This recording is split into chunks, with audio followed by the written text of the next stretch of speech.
Welcome to the 1999 harness racing year, a season dominated on both sides of the Tasman Sea by two outstanding performers. The brilliant 3-year-old Courage Under Fire won an unprecedented 6 derbies, while the 4-year-old Christian Cullen cut a sway through Grand Circuit races in New Zealand and Australia. Both sons of the leading American stallion in the pocket, the Kiwi pair were unbeaten during the season. We have compiled a special tribute to these outstanding performers, starting with the aptly named Courage Under Fire, which closed out his first 2 seasons unbeaten in 22 racetrack appearances.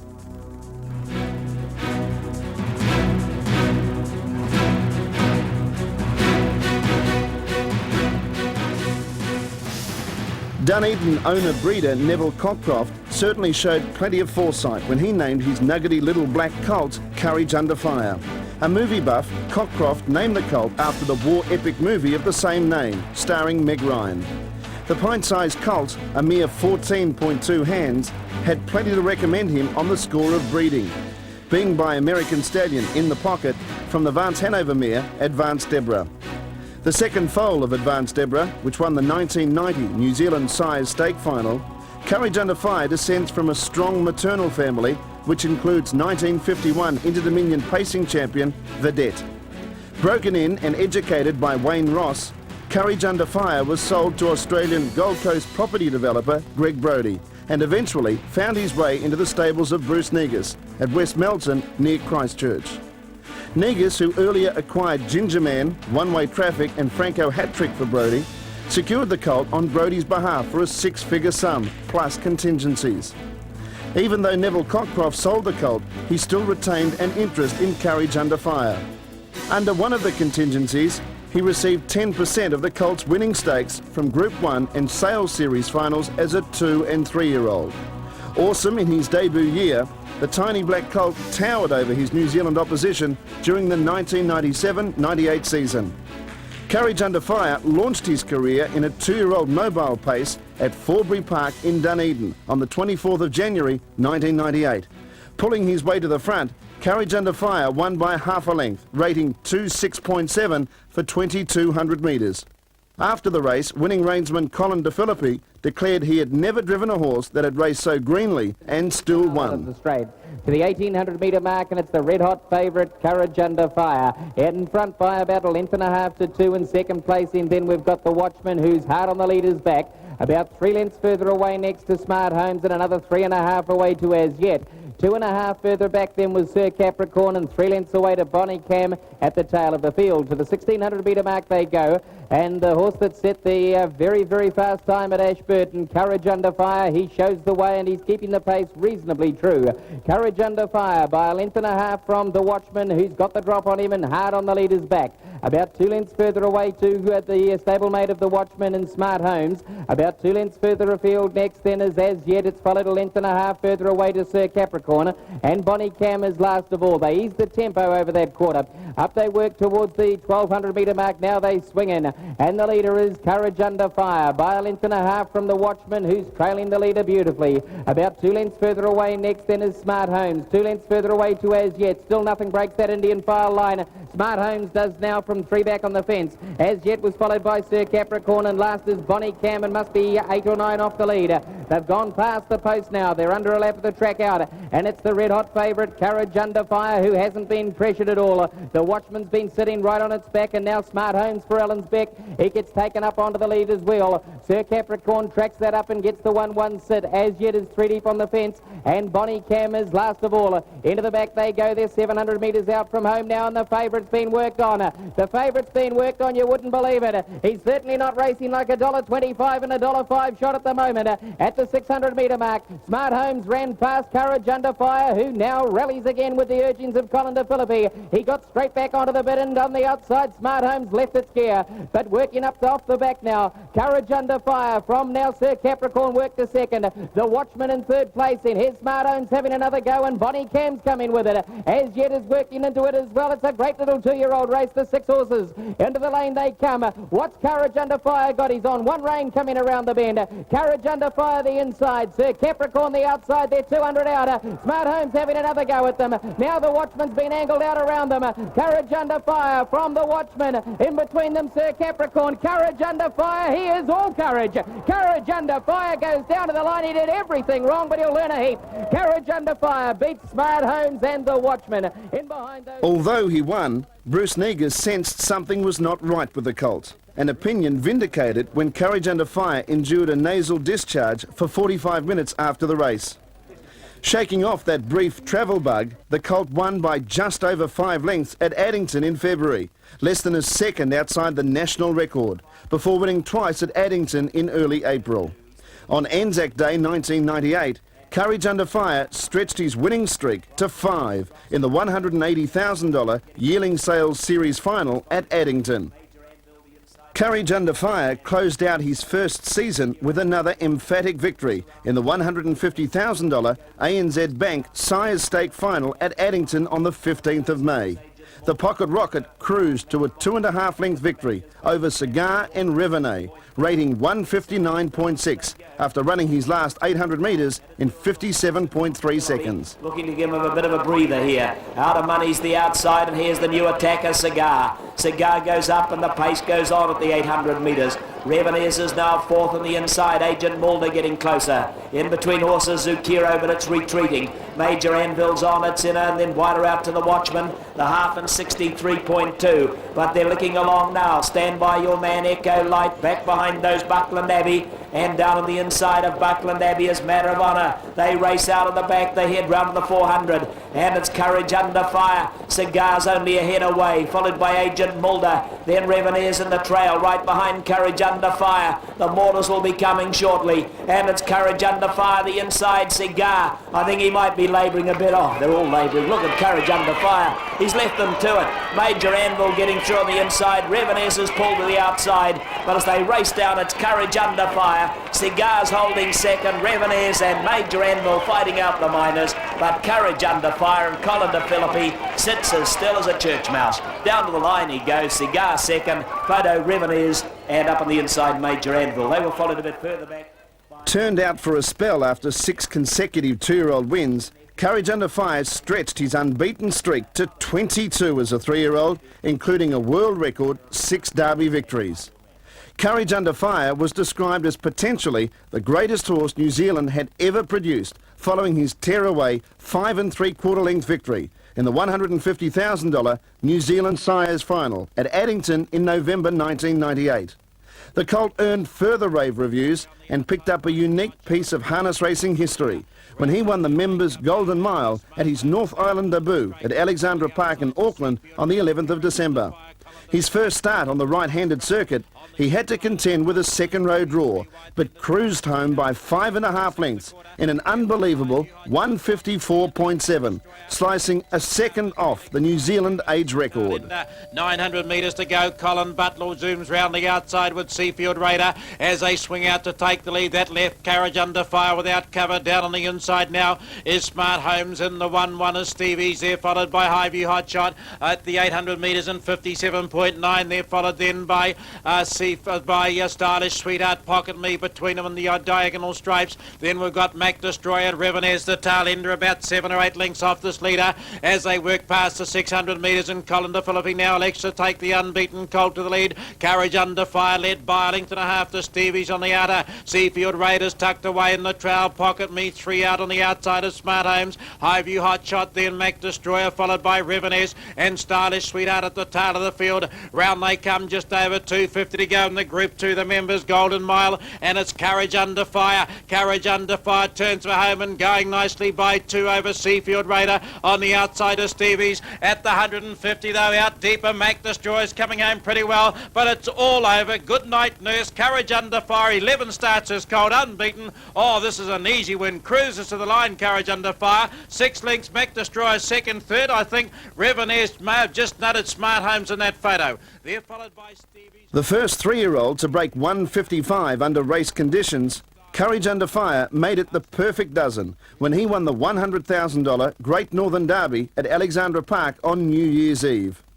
In front, as soon as the mobile gate pulled away, Courage Under Fire was always travelling easily and drew away from his rivals to win by 5 lengths. Into the straight they come, down past the 1200 metres now, and the leader is Courage Under Fire from Seafield Raider. Locked up in the trail is High View Hot Shot. In the 1-1 is Colonel Anvil. Down on the inside, 3 deep is Angel of the Night. They're followed down on the inside then by Mac Destroyer. Cigar's going pretty well too on the outer. In behind Cigar now is Revenaires, followed by Stevie's and Smart Homes the tail ender, but they wheel out 900 metres to go in the Great Northern Derby, and Courage Under Fire by a length and a quarter on the outside. Seafield Ray, the High View Hot Shots had a lovely run in the trail. No time there. It's the half there, followed by Colonel Anvil. Down on the inside, Angel of the Night, followed by Cigar, Mac Destroyer, Revenaires and Stevie's, and Smart Homes now looking to make ground from the tail of the field as they go down towards the 600 metres. Colin de Philippi applied a little bit more pressure. A length and a half clear. Seafield Raider. Down on the inside is High View Hot Shot. The leader's going well. Colonel Anvil peeling out for Barry Purdon. That forces out Cigar 4 deep. Down on the inside, Angel of the Night. At the 400 metres though, Courage Under Fire. Here comes Cigar out about 5 wide. High View Hot Shot, Colonel Anvil and Seafield Raider coming to the bend in the Veggie World Great Northern Derby Group 1. And Courage Under Fire, he goes for home. He exploded 2 lengths away. Cigar's coming after him, full of Mac Destroyer. High View Hot Shot, but Colin de Philippi, yes, he was only just kidding, ladies and gentlemen. This great 3-year-old's coming right away with the Veggie World Great Northern Derby. Courage Under Fire by 4. Cigar is second on the inside then as Stevie's running on from Mac Destroyer out wider. Maybe photos there, followed High View. Equalling New Age Man's New Zealand record of 13 consecutive wins from debut in the $150,000 Yearling Sales Series Open Final at Alexandra Park on the 8th of January, the colt flew out of Auckland the following morning to contest a heat of the Victoria Derby at Moonee Valley on the 16th of January. Breaking the record of New Age Man when he beat Shaker Maker and Echo Light by 21 metres in his heat of the Derby, rating 158.7, Courage Under Fire was shooting for his 15th straight win when he lined up in the $100,000 Victoria Derby final a week later. Metres away last. They have a circuit left to go, and Courage Under Fire is narrowly in front of Cellular Fella. He hasn't gone as hard as he did last week to this stage of the race. Third, the inside, Luke of Earl. Fourth, Chairman Whitby. Echo Light from near last goes up 3 wide into 5th spot. Art Scooter, the inside of Bronski Warrior. Lucky Ardrey hooks out 3 wide to get a trail on the back of Echo Light. And then Jimmy Cole, Ken Rock, and last is Johnny Wizard. 31 seconds the second quarter, and as they head into the back straight now, the leader is Courage Under Fire, and he's held together. They've got 650 metres left to go. Zooming up out 3 wide on the track to put in a big dash is Chairman Whitby. Courage Under Fire under a hold. Cellular Fella loses ground, wide as Echo Light, and then came Luke of Earl. Now they're getting serious. Courage Under Fire under double wraps, led by a head at the moment to Chairman Whitby. Off the back straight in 28.6. Courage Under Fire, the leader, rounding the turn for Colin de Philippi. He holds him together 2 metres to Chairman Whitby. Luke of Earl kicking back on the inside, but away he goes. Courage Under Fire, 6 metres clear. Luke of Earl battling on well, and then came Chairman Whitby, but it's Courage Under Fire with 100 to go. 15 starts and 15 wins, and the superstar Mighty Mouse does it again. And it's Courage Under Fire by 10 metres to Luke of Earl. Chairman Whitby a terrific run third. That Derby victory saw Courage Under Fire equal another long-standing New Zealand record. Noodlum's streak of 15 consecutive race wins, set between April and September of 1974. Courage Under Fire claimed the record outright when he had little more than a walk in the park to win the $60,000 Flying Stakes at Addington at the end of March, rating 156.7 in his 3 3/4 length victory. They race their way past the pavilion, head into the back to the 1,000 metres now. And Cigar, the leader, he's been running bridesmaid to Courage Under Fire right throughout his career, but he's leading this field. Into the back he goes by about a length from Foden Holmes, more speed going on. Followed by Stevie's. Courage Under Fire's now nicely spotted in the 1-1. Surfing the net, the inside. Outside that's Waitaki Warrior. And Colonel Anvil down inside the half and 60.8. Now the speed on. The Cigars leading them by a long neck to half a length. He races down the back just clear. Over on the outside is Foden Holmes getting every chance. Stevie's. Courage Under Fire next, the outside still travelling nicely enough. Surfing the net, the inside. Next is Waitaki Warrior. And a length and a half further back to Colonel Anvil. They're starting to really speed now as they come past the 400 metres. Cigar the leader. Foden Holmes outside, followed by Stevie's getting every chance. Now Courage Under Fire. Colin de Philippi angles him out 3 wide. He comes round them. Further back to Waitaki Warrior surfing the net. And Colonel Anvil. Cigar, but Courage Under Fire's let loose. And he leans forward and he goes clear. Coming late the outside Waitaki Warrior. But it's all Courage Under Fire. 16 without loss. A New Zealand sequence record. Congratulations, Greg Brodie, Bruce Negus and Colin de Philippi. Outstanding performances and 16 in a row. Wonderful work. A week later, Courage Under Fire made it 17 straight when he captured the $125,000 New Zealand Derby at Addington. Taken straight to the front by Colin de Philippi, the colt turned the classic into a procession, scoring by 4 lengths, running his final 800 metres in 56.2 seconds. On their way round the turn, 30.8. They seem to be doing it so effortlessly, but they've gone through in 30.8, which is as good as anything goes through the first quarter. They race into the back, 1,000 metres to run now. Courage Under Fire. Colin de Philippi leans a little further forward in the sulky. Now surfing the net, the outside still nicely held by Kevin Townley, followed then by Colonel Anvil, the inside, and Solberge, the outer. The Waitaki Warrior and Cigar, the next pair, and Stevie's. They're at the 800. How will the half tick over? They go down the back, 61.1. So that quarter not so quick. Down the back they travel though, and with 700 to go, Courage Under Fire. A length and a quarter clear. Colin de Philippi still has a pretty good hold of him, surfing the net the outside. Colonel Anvil's had the dream run. There's Solberge going up on the outside. She's being tracked around wider out by Stevie's in the centre, Cigar and Waitaki Warrior. They bunch over about 4 lengths and the speed's really on here. Courage Under Fire and Colin de Philippi gives him freedom, and round the corner he comes. Courage Under Fire's put 4 lengths over them, and as they swing for home, 200 to go, Colonel Anvil holding second. Then with Waitaki Warrior, wider out Stevie's, and further back in the race Solberge, but Courage Under Fire, he's got the Derby parcelled up, tied and knotted, and down to the post, the pocket rocket. He's out by 3 lengths. Courage Under Fire. A good race, Colonel Anvil after a dream run, followed home by Waitaki Warrior, Stevie, Solberge. Cigar broke up coming around the bend. Chalking up win number 18 in a preview of the New South Wales Derby at Harold Park, Courage Under Fire looked to hold a mortgage on the $100,000 Blue Riband event a week later, after drawing perfectly in Gate 3. The colt made it 19 out of 19, but not before giving Connections a few scares after being headed out of the gate by Sir Guinness and then being snookered on the pegs. In the end, however, Courage Under Fire was in his usual spot, all by his lonesome at the head of the field. It's been a very stressful first lap for horse and driver here. I speak of Courage Under Fire, but he's happier now away from the pegs. It's Sir Guinness jogging along in front. Second on the inside is Doc's Mistake, and left without cover now is Live in Fear. Over on the inside as they work along the back there came Waitaki Warrior. Courage Under Fire in a 1-1 trail on the outside of Just OK. And last of all is Waitaki Warrior as they leave the back straight now. At the 1200 metre mark, and the leader is Sir Guinness, 4 metres in front of Doc's Mistake. Third on the outside is Live in Fear, and over on the inside is Waitaki Warrior. Courage Under Fire, he's relaxing better now on the outside, followed by Just OK. And last of all is Waitaki Warrior. They've got 1,000 metres left to go in the Nestle Peters New South Wales Derby, with Courage Under Fire looking for 19 out of 19. And who would have expected him to be sitting in a 1-1 trail here? It's Sir Guinness, the leader, from Live in Fear. Doc's Mistake is third. Courage Under Fire is fourth on the outside. He's travelling on the bit. Next on the inside, as they go to the back, was Waitaki Warrior, followed further back on the inside by Just OK. And last of all is another Con at the 600. This leader slipped away. Sir Guinness, he's 5 metres, Doc's Mistake. Now, Courage Under Fire being called upon by De Philippi. He's giving the leader about 15 metres start. It's Sir Guinness off the back, 5 metres, Doc's Mistake. Now, Courage Under Fire's running up to third. Next on the inside, Waitaki Warrior. At the 400, Sir Guinness, 3 metres, Courage Under Fire. He's coming up on the outside with a strong run.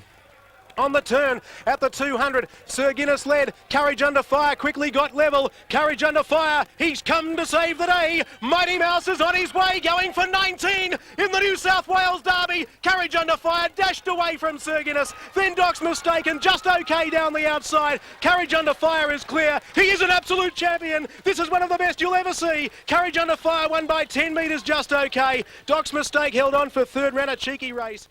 During the course of that New South Wales Derby campaign, owner Greg Brodie had to think long and hard before refusing an offer that reached $2.5 million for his wonder colt. His fourth Derby in the bag, Courage Under Fire headed north for the Queensland Derby at Albion Park in the first week of July. In a pipe opener for the Queensland Classic, Courage Under Fire made it 20 wins straight with an unbelievable performance to win over a mile at the Gold Coast. Burning out from a wide draw, Courage Under Fire ran the first quarter in an unprecedented 26.7 seconds before cruising home by nearly 50 metres. His time of 1:54.9 smashed the all-age track record and took a staggering 0.6 of a second off the Australian 3-year-old record. Next on the agenda was the $50,000 Queensland Derby.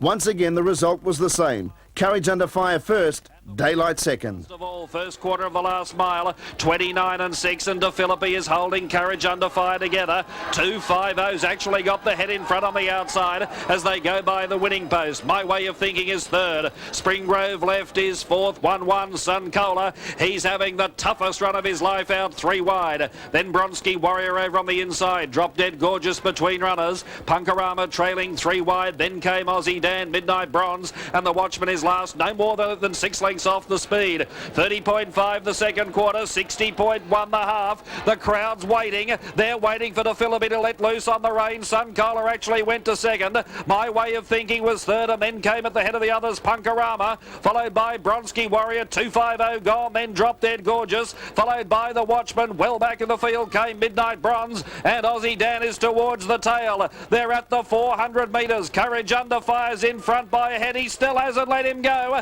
He's looking for 21 straight wins and Derby win number 5. Now he's about to get busy. Then came My Way of Thinking, followed by Drop Dead Gorgeous, and further back came Punkarama. Third quarter, 29.7 around the home corner, and now he goes for Courage Under Fire, heading down the straight from My Way of Thinking. This is your moment. Live with it, folks. Away he goes. He's the best thing in the world tonight. Courage Under Fire.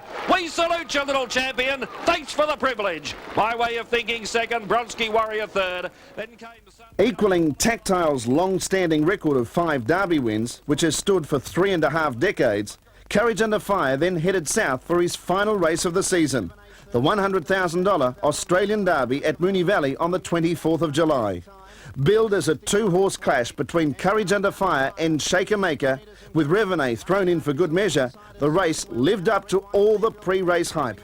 Once again, it was the usual story. The little Kiwi colt completely outclassed his rivals, leading throughout to win by 11 metres at a 1:56.5 mile rate for 2,540 metres, a world record for a pacer in a race beyond 2,400 metres. 6 metres, the first quarter in 29.2, so they're going at a super pace here, heading down the straight with 1,100 metres to go, quickly hooking out Shaker Maker. He's zoomed up. Goes up to second with a lap to go. Third, Lucky Ardrey. In fourth spot, Chairman Whitby. Springwell feeling the pinch a bit. Then Reveille, Waitaki Warrior, Luke of Earl. Second last, Cellular Fella. And Seafield Quest has had enough and drops out of it. Seafield Raider at the tail of the field. 800 metres to go. Courage Under Fire in front. 2 metres to Shaker Maker. Third, Lucky Ardrey. Chairman Whitby fourth. Reveille zooming up 3 wide. Second quarter in 30.5. Along the back they head. It's Courage Under Fire, 3 metres. Shaker Maker second. Lucky Ardrey third. Reveille's out 3 deep, and then Chairman Whitby off the pegs.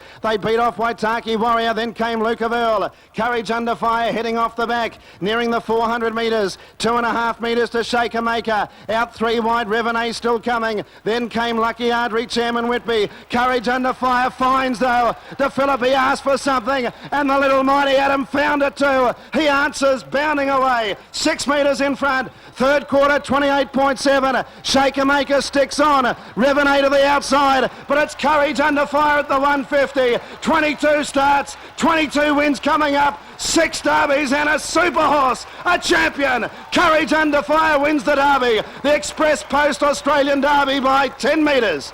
Courage Under Fire first, Revenue second, Shakerma's run third. Then Luke of Earl, Lucky Ardrey, Chairman Whitby, Cellular Fella, Waitaki. His work completed for the season, Courage Under Fire returned home to New Zealand with a record of 16 wins for the season. Courage Under Fire banked $898,588 from his 22 straight wins. And Connections now have their sights on San Simeon's Australasian record of 29 consecutive victories.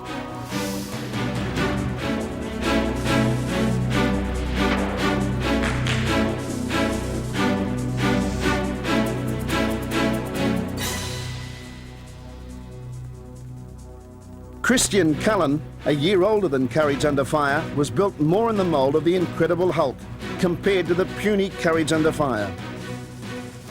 Named after the New Zealand All Blacks rugby star, Christian Cullen dominated the early Grand Circuit races on both sides of the Tasman Sea in the season under review. Trained by Brian O'Meara, Christian Cullen was a headline grabber from the first time he sported silks in a 2-year-old event at Addington in Christchurch on the 22nd of November 1996. One of the shortest priced debutants in history, Christian Cullen justified his big reputation by winning by 5 lengths, running his last 800 metres in 58.2 seconds. Down inside the 800 metres, starting to pep it up a bit. How'd they go through the half? About to come up 66.8. So the last half's going to be pretty slick, I would imagine. Christian Cullen by a length and a half in front, adding a little bit more zest to his effort now. Moving up on the outside is going to be one of his stablemates, and going up to join him is Classic Night. They were followed in the trail by Pentium, but they're not getting anywhere near Christian Cullen yet. He's got an advantage of 2 lengths. They were followed by Bonsalina. Further back behind them then they were followed by Shenandoah. Retreating a little bit is Fast and Free and Blacklock, but round the corner they come. Christian Cullen driving for home, and he's fled away from them by about 4 to 5 lengths. Pentium's making a race of it, running home reasonably well as Bonsalina. Heading the rest then is Classic Night, but Christian Cullen's doing it easily. Peter Jones just sitting quiet, and down towards the post it goes, and Christian Cullen wins his debut, followed home by Pentium. In third spot, Bonsalina. They were followed home then in a... Christian Cullen had only 5 starts as a 2-year-old, but won 4 times and banked $152,465 for his Connections. A further 10 starts as a 3-year-old produced another 5 wins, 2 seconds and a third for $302,460. After brilliant early season 3-year-old form, which saw him capture the Rising Stars Championship in October 1997 and the Sires Stakes Final the following month, Brian O'Meara set his sights on the Miracle Mile at Harold Park. The outstanding 3-year-old earned a Miracle Mile invitation with a stunning victory over open age rivals in the Roundup 1950 at Addington in November. Untroubled to lead from barrier 1, Christian Cullen beat his more seasoned rivals by half a length, rating 158.1, with his final 800 metres in 55.9 seconds and the last quarter in 27.1. They raced down to the 1,000 metres. They were followed by Silk Brocade, Whitecliff, Whistler and Brabham's at the rear of the field.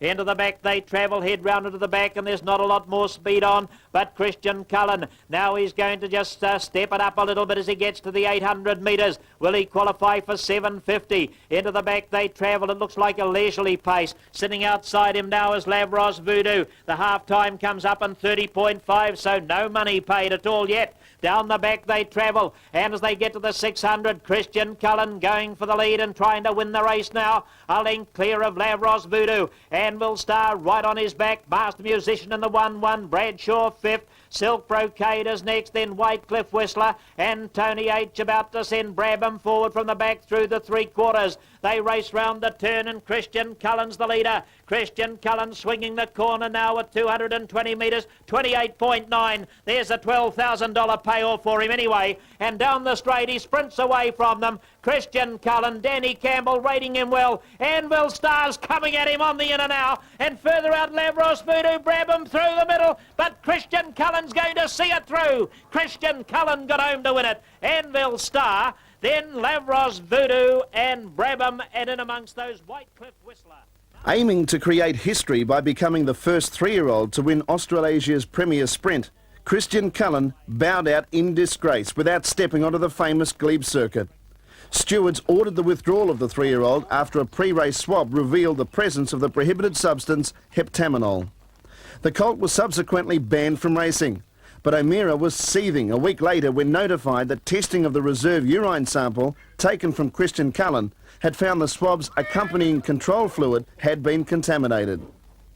Free to race again, the hardest thing for O'Meara to take was the fact he believed Christian Cullen would have been the first 3-year-old to win the Miracle Mile. Miracle Mile glory followed as a 4-year-old last season, however, when Christian Cullen dominated the Australasian Grand Circuit, chalking up 5 wins in 49 days at the highest level of competition. The first of these was the $350,000 New Zealand Cup over 3,200 metres from a standing start at Addington in Christchurch on the 10th of November. Working around the field between the 2,400 metres and 1,600 metre section, Christian Cullen took the lead from Roy Mark in a staggering 55.1 seconds. He went on to win by a length and a quarter in 4 minutes .4 to equal the race record shared by Luxury Liner and Il Vicolo, a mile rate of 2 minutes .8, with the last half mile in 57.1 seconds.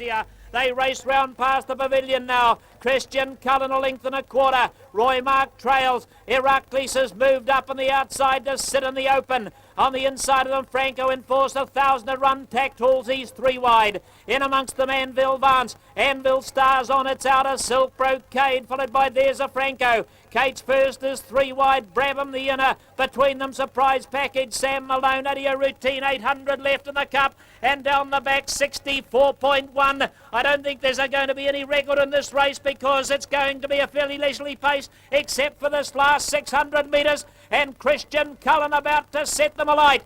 It's Christian Cullen. Here comes Heracles over to the outside. He's about a length and a quarter back. In behind the runners, Roy Mark, followed then by Anvil Vance. Then came Franco and Force. Anvil Stars wide. Tact Halls, he's called it a day. There's a Franco was next, followed by Kate's first. Christian Cullen heads for home. It's Christian Cullen. He puts 3 lengths on Heracles. Christian Cullen. Heracles wants to come out and make it worthwhile. It's Christian Cullen in front. Heracles. It's the finish we expected. Christian Cullen and Heracles. Christian Cullen, Heracles. It's Christian Cullen in a galaxy of stars. He's the brightest of all. Christian Cullen wins it. Second home, Heracles. Franco in Force would be third. Another 2 away now to Holmes DG. Is he going to be left in the open? 3 days later, Christian Cullen added the $100,000 Air New Zealand free-for-all to his tally. Out first from gate 2, Christian Cullen sped over the final 800 metres in 54.4 seconds. The fastest official last half mile recorded in a race in New Zealand. Rating 157.4 for 2,000 metres, with his last quarter in 27.8 seconds. Brian O'Meara declared he was capable of running between 152 and 153 in the Miracle Mile if necessary. They race through towards the winning post with a lap to go now. And it's Christian Cullen by half a length. Holmes DG's outside, a leisurely 32.5 the quarter. They head past the pavilion. Right in behind, getting the run is Brabham. Anvil Vance the outside. Whitecliff Whistler, Happy Asset, Hilarity Lobel. They're at the 1,000 metres. Into the back, and Christian Cullen not doing more than he has to. He's a length clear. Holmes DG right alongside of him. They were followed by Brabham's getting a good run on the inside. Anvil Vance is fourth with cover. The outsiders followed by Whitecliff Whistler. Next to that, the outsiders Hilarity Lobel. And at the back of the field, just going ahead of him is Happy Asset. They race through the half in 62 seconds. Now they'll start to really fly as they get to the 600. Christian Cullen applies the pressure, half a length. Holmes DG is running second. Brabham on their back. Anvil Vance is breathing down their neck. Whitecliff Whistler, Happy Asset, and Hilarity Lobel struggling to keep up. They race round the home turn. They're flying here, and with 300 100 metres to go. They're heading for home. Throw your hats in the air. Enjoy the thrill. Here they come. And with 200 metres to go, it's Christian Cullen. Holmes DG's trying to level. Anvil Vance, Brabham in behind. Christian Cullen is holding Holmes DG. Christian Cullen, Holmes DG. Christian Cullen down to the line. Cullen the wonder horse. Christian Cullen has won it from Holmes DG. Happy Assets got home for third. Brabham, Anvil Vance. Christian Cullen collected his third Grand Circuit victory in 17 days when he demolished his 5 rivals in the $300,000 Miracle Mile at Harold Park on the 27th of November. Out brilliantly to lead from gate 3, Christian Cullen ran his last 800 metres in 55.9 seconds, one of the fastest last halves recorded on the track. He won by 20 metres, untouched. He rated 154.4 for the 1,760 metre trip, the second fastest time in Miracle Mile history, and only 1/5 of a second outside the track record held by Heracles. Last of all is our Sir Vancelot. They're more or less in single file, and it's Christian Cullen going along the back, leading the way. Second is Franco Lots More, 5 metres away. Third, Tailor-Made Lombo. The speed's good. Then came Heracles, followed by Franco Hat-Trick, and last of all is our Sir Vancelot from 6. He's back to last. And 20 metres off the front, first quarter 29.4. Danny Campbell's got him running. Christian Cullen fast, he's 4 metres in front. Second placing is Franco Lots More, 5 metres Tailor-Made Lombo. Heracles, May thinking about a move, 1 wide, he's starting to move up now, followed by Franco Hat-Trick and our Sir Vancelot last. It's Christian Cullen, 4 metres Franco Lots More. Cat and mouse tactics from Alfred on Tailor-Made Lombo. He doesn't know whether to come out or not in front of Heracles. He might be out now. There goes Hancock sneaking along the pegs on our Sir Vancelot. Tailor-Made Lombo came away from them. 30.5 the second quarter. Christian Cullen got a breather. First half 59.9. It's a jog for him. 4 metres in front of Franco Lots More. Tailor-Made Lombo. Heracles forced out wide. Our Sir Vancelot making ground, and then on the inside came Franco Hat-Trick. Christian Cullen at the 500. He's full of running. 5 metres in front. Second is Franco Lots More. Tailor-Made Lombo battling. Our Sir Vancelot starts to run on, but Christian Cullen 6 metres in front. Went through the third in 28.3, and Danny Campbell let him down. Christian Cullen, 10 metres, Franco Lots More, Tailor-Made Lombo. Then our Sir Vancelot, Franco Hat-Trick held up, looks a place chance. Heracles dropped out, but it's all Christian Cullen. He's 10 metres in front of Tailor-Made Lombo. Then our Sir Vancelot, he's done it there. Now he's done it here. Hail the new Australasian champion, Christian Cullen. He won the Miracle Mile by 20 metres in a time of 1:54.4. Second, Tailor-Made Lombo. Our Sir Vancelot battled away from Franco Lots More. Franco Hat-Trick Heracles. What a horse. 8 nights later, Christian Cullen won the $100,000 MH Truer Memorial at Bankstown in a performance that entitled him to be labelled a champion. Working very hard to find the lead, he clawed his way back to win, breaking the track record by more than 2 seconds after being headed halfway down the straight. His time of 3:06.1, a mile rate of 1:57.9, took 2.1 seconds off the previous track record held by Franco Ice, and was more than 6 seconds faster than the times recorded by Golden Rain in 1994 and our Sir Vancelot in 1997. And it's Christian Cullen, the leader. Into the straight in the Truer Memorial from Franco Lots More. Quantum Lobel on the outside. Fifth on the rail is Melton Lucian from Sovereign Hill. Then late bid Franco Hat-Trick. Our Sir Vancelot's out 3 wide. He's trying to get somebody to take him up, but he's still back third last from Holy Chip. And Gainsey Guy is last as they run out of the straight. Into the back now, the last time, 600 to go. And it's the champ from New Zealand, Christian Cullen. He seems to be travelling smoothly in the lead. Franco Lots More on his back. Quantum Lobel the outside, pushed along now. Melton Lucian on the inside, and then Franco Hat-Trick and Sovereign Hill. Our Sir Vancelot still a long way from them, and then Franco Lots More, but Danny Campbell asks him to go, and Christian Cullen strode 3 in front. Franco Hat-Trick's got to second. Franco Lots More on the fence under pressure. Our Sir Vancelot still plugging home, and then Melton Lucian. Christian Cullen 2 in front coming to the turn. Franco Hat-Trick's got out after him, and our Sir Vancelot running on. He's got to go for the whip on Christian Cullen. Franco Hat-Trick's making a race of it. 2 lengths to our Sir Vancelot. Christian Cullen in front. Franco Hat-Trick's coming at him. Could this be a boil over? Christian Cullen, Franco Hat-Trick, the 2 Kiwis. Christian Cullen's lifting. He's a champ. He's won. He fought back to win, Christian Cullen. Oh, he looked as though he might go under, but he's come back to win. Christian Cullen ahead to Franco Hattrick. 3 lengths away, third our Sir Vancelot. Then Holy Chip and... Christian Cullen made it 11 wins straight and 18 from 24 starts when he shrugged off a 10-metre handicap and 14 rivals to win the $200,000 Auckland Cup at Alexandra Park on the 29th of December. His winning time of 3:59.7 for 3,200 metres was the second fastest in the world and only 1/5 of a second outside Chokin's record, with his final 800 metres in 57.3 seconds. Christian Cullen made some of New Zealand's best pacers look second-rate, joining Golden Rain and our Sir Vancelot as the only horses to win 5 times at Grand Circuit level in a single season. Just on 1,200 metres to go, the quarter of the last mile was 30.9, and it's Christian Cullen on top of Gates first, working up on the outside. 3 wide now is Holmes DG. They get the bell. Holmes DG is headed off Christian Cullen by a neck. In the Cup, Sharp and Telford, a perfect run. Gates first to 1-1. Anvil Barnes is out 3 deep there, followed down on the inside by Brabham. In the centre, Surprise Package, then Franco in force. There's a Franco Bogenfella. Happy Asset, followed Click Light as they go through the half and 59.6. Into the back they swing. Click Light, the outside, Sam Malone, Prince Sheldon and Franco Hattrick. 10 or 11 covering the field, and the leader is the favourite Christian Cullen. He's got back that lead now from Holmes DG, who's a half length away. Down on the inside then is Sharp and Telford. In the 1-1 is Cates first there, followed by Brabham back on the inside of Surprise Package as they work towards the 400 metres, and the pace is really on, and Christian Cullen the champ.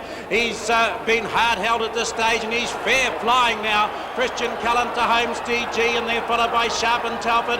Round the bend the champ comes Christian Cullen in the Lion Red Auckland Trotting Cup, and he goes to home and he's shot away 3. Cates first, followed Holmes DG, and behind them is Brabham finishing on. It's all over at the 100, I'd say. Brabham's coming quickly from Cates first. Christian Cullen kept going, this champ, and flashing home Bogenfella. Christian Cullen in front, Bogenfella gets second. Christian Cullen took the cup, Bogenfella. Cates first is third, followed Brabham, Quick Light. On the outside, Happy Asset, there followed Franco in force. Expected to add to his Grand Circuit record when he headed to Melbourne for the Knights of Glory Carnival in January, Christian Cullen was struck down by travel sickness and did not race at Moonee Valley. Recovering from that setback, Christian Cullen won twice at Cambridge in New Zealand in February before winning his opening heat of the Alexandra Park Inter-Dominion Series in March. He went amiss after that performance, however, and missed the rest of the series. Hopefully, Christian Cullen will fully recover from his ailments and be one of the major forces during Melbourne Interdom 2000.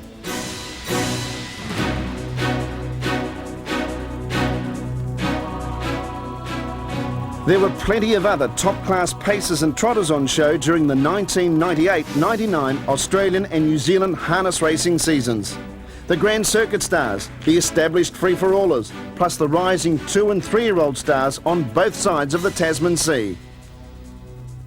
The 1998-99 Australasian Grand Circuit started with the $100,000 Queensland Pacing Championship at Albion Park in Brisbane on the 24th of October 1998. The race attracted a top-class field, headed by reigning Grand Circuit champion our Sir Vancelot, which had not won at Grand Circuit level in the Sunshine State. That position did not alter, with victory going to the Justin Warwick trained and driven 3 half-whites. Spearing straight to the front from barrier 4, the gelded son of Northern Lights was able to get away with some slow early sectional times before sprinting home his last half mile in 56.2 seconds to win by 7.5 metres.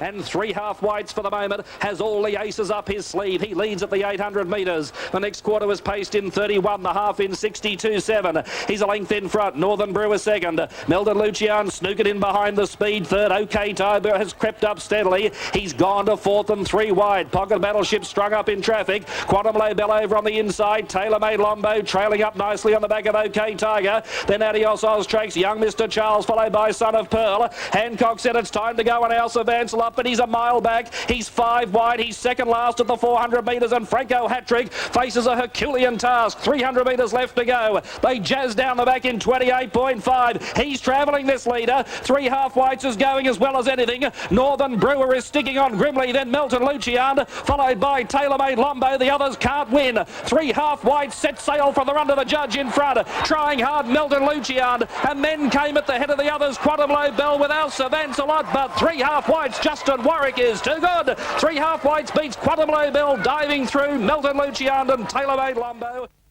2 days after the Queensland Pacing Championship, the focus switched to Kilmore, Victoria's oldest settled inland town, for the 1998 Kilmore Pacing Cup. Over the marathon journey of 3,038 metres from a standing start, the race produced a blanket finish, with victory going to the New Zealand 7-year-old Motorbell. Trained by John Peary and well driven by Michael Langdon, Motorbell finished strongly to win narrowly in one of the tightest finishes since the event was instituted in 1964. Second quarter far quicker. It was 30.7, and the leader Lightning Fella down the back of the 600. 1.5 metres clear. Colbruce going up to put the pressure on the local. In the centre, Camwood Kango, then Motorbell. The Warrior getting into the clear. Down the back, Colbruce put his neck in front of Lightning Fella. The Warrior gets out to run on. Motorbell held up. Renegade Mob was wide, and then Bag, Shine of Hollywood and King Lear right off the track. Colbruce hit the lead off the back in 28.2. Colbruce led 2 metres. The Warrior still coming. Camwood Kango battles on. Motorbell getting out. Colbruce led. The Warriors after it. Motorbell with a big run, and then Bags. Colbruce the leader. The Warrior and Motorbell, and then Bags. Colbruce, the Warrior, Motorbell. Motorbell and the Warrior. Motorbell hit the lead in the Kilmore Cup. Fighting back the Warrior, Colbruce, but Motorbell. Motorbell won the cup for Michael Langdon to beat Colbruce and the Warrior in a stirring duel up the straight. At the end of that week, the Grand Circuit spotlight switched back to Brisbane for the $100,000 Australian Pacing Championship over 2,600 metres at Albion Park. 11th behind 3 half whites a week earlier, when 20 metres behind the winner, our Sir Vancelot broke his Queensland hoodoo with an effortless victory. Brian Hancock waved his whip in a victory salute as the son of Vance Hanover cruised home to an effortless 5.5 metre victory. His 9th win at Grand Circuit level, our Sir Vancelot joined Pure Steel, Village Kid and Westburn Grant as the most successful horses in Australasian Grand Circuit history. Here comes Sir Vancelot. He's up second as they head into the home straight, and this time they'll get the bell. Maltese Cavalier's been left 3 wide, trailed by Ultra Soaky. Northern Brewer's getting shuffled out of it. Quantum Low Bell's in an awful spot. He's 4th last over on the rail. Son of Pearl on the 3 wide line. Second last, Adios Oztrax, and Sovereign Hill has the entire field in front of him. First quarter of the last mile, 31.3. Tailor-Made Lombo. She's had a great run as she heads towards the 800 metres. Sir Vancelot. There are no excuses tonight. He's up second outside the leader. Melton Lucian parked behind the pace 3rd. Maltese Cavalier goes to 4th, 3 wide. Franco Hattrick now cluttered up in traffic. Ultra Soaky with a 3 wide trail. 3 half whites wedged away behind a wall of runners. Then Son of Pearl, Northern Brewer. Quantum Low Bell, Adios Oztrax and Sovereign Hill was last. 30 seconds the next split. 61.3 the half. Tailor-Made Lombo immediately gone, and Sir Vancelot ran to the front. There's only 400 metres left to go, and Tailor-Made Lombo broke. Checked Melton Lucian and Quantum Low Bell. Sir Vancelot's in control. 29 seconds down the back straight, and Hancock seems to be driving confidently. Son of Pearl is running a big race for Queensland. So is Ultra Soaky. So is Maltese Cavalier. And then came at the head of the others, Franco Hattrick. Here he goes up the straight, Sir Vancelot. He's trying to get his crown back. Franco Hattrick is rallying. He's back. He's back, Sir Vancelot. Good on you, Brian Hancock. He's got the crown back. Sir Vancelot beat Franco Hattrick. Maybe Maltese Cavalier 3rd, and not sure about 4th. Sovereign Hill Ultra.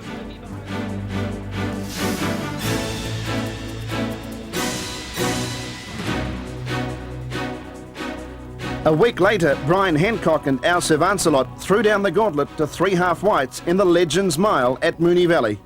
3 half whites charged through the first quarter in 27.3 seconds. But Hancock showed faith in his champion by moving up to his wheel to face the breeze. Joining 3 half whites on the home turn, Hancock merely waved the reins at Sir Vancelot, and he strode away to win by nearly 3 metres, stopping the clock at 1:55.8. They have a circuit to run. 3 half whites by 4 metres.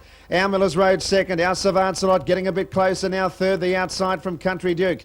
Then Cole Bruce around off the old. Motorbell second last, 1 wide, and Skipper Trust is on its back. Second quarter 31.8. And 3 half whites and Justin Warwick heading to the back, leading by 4 metres.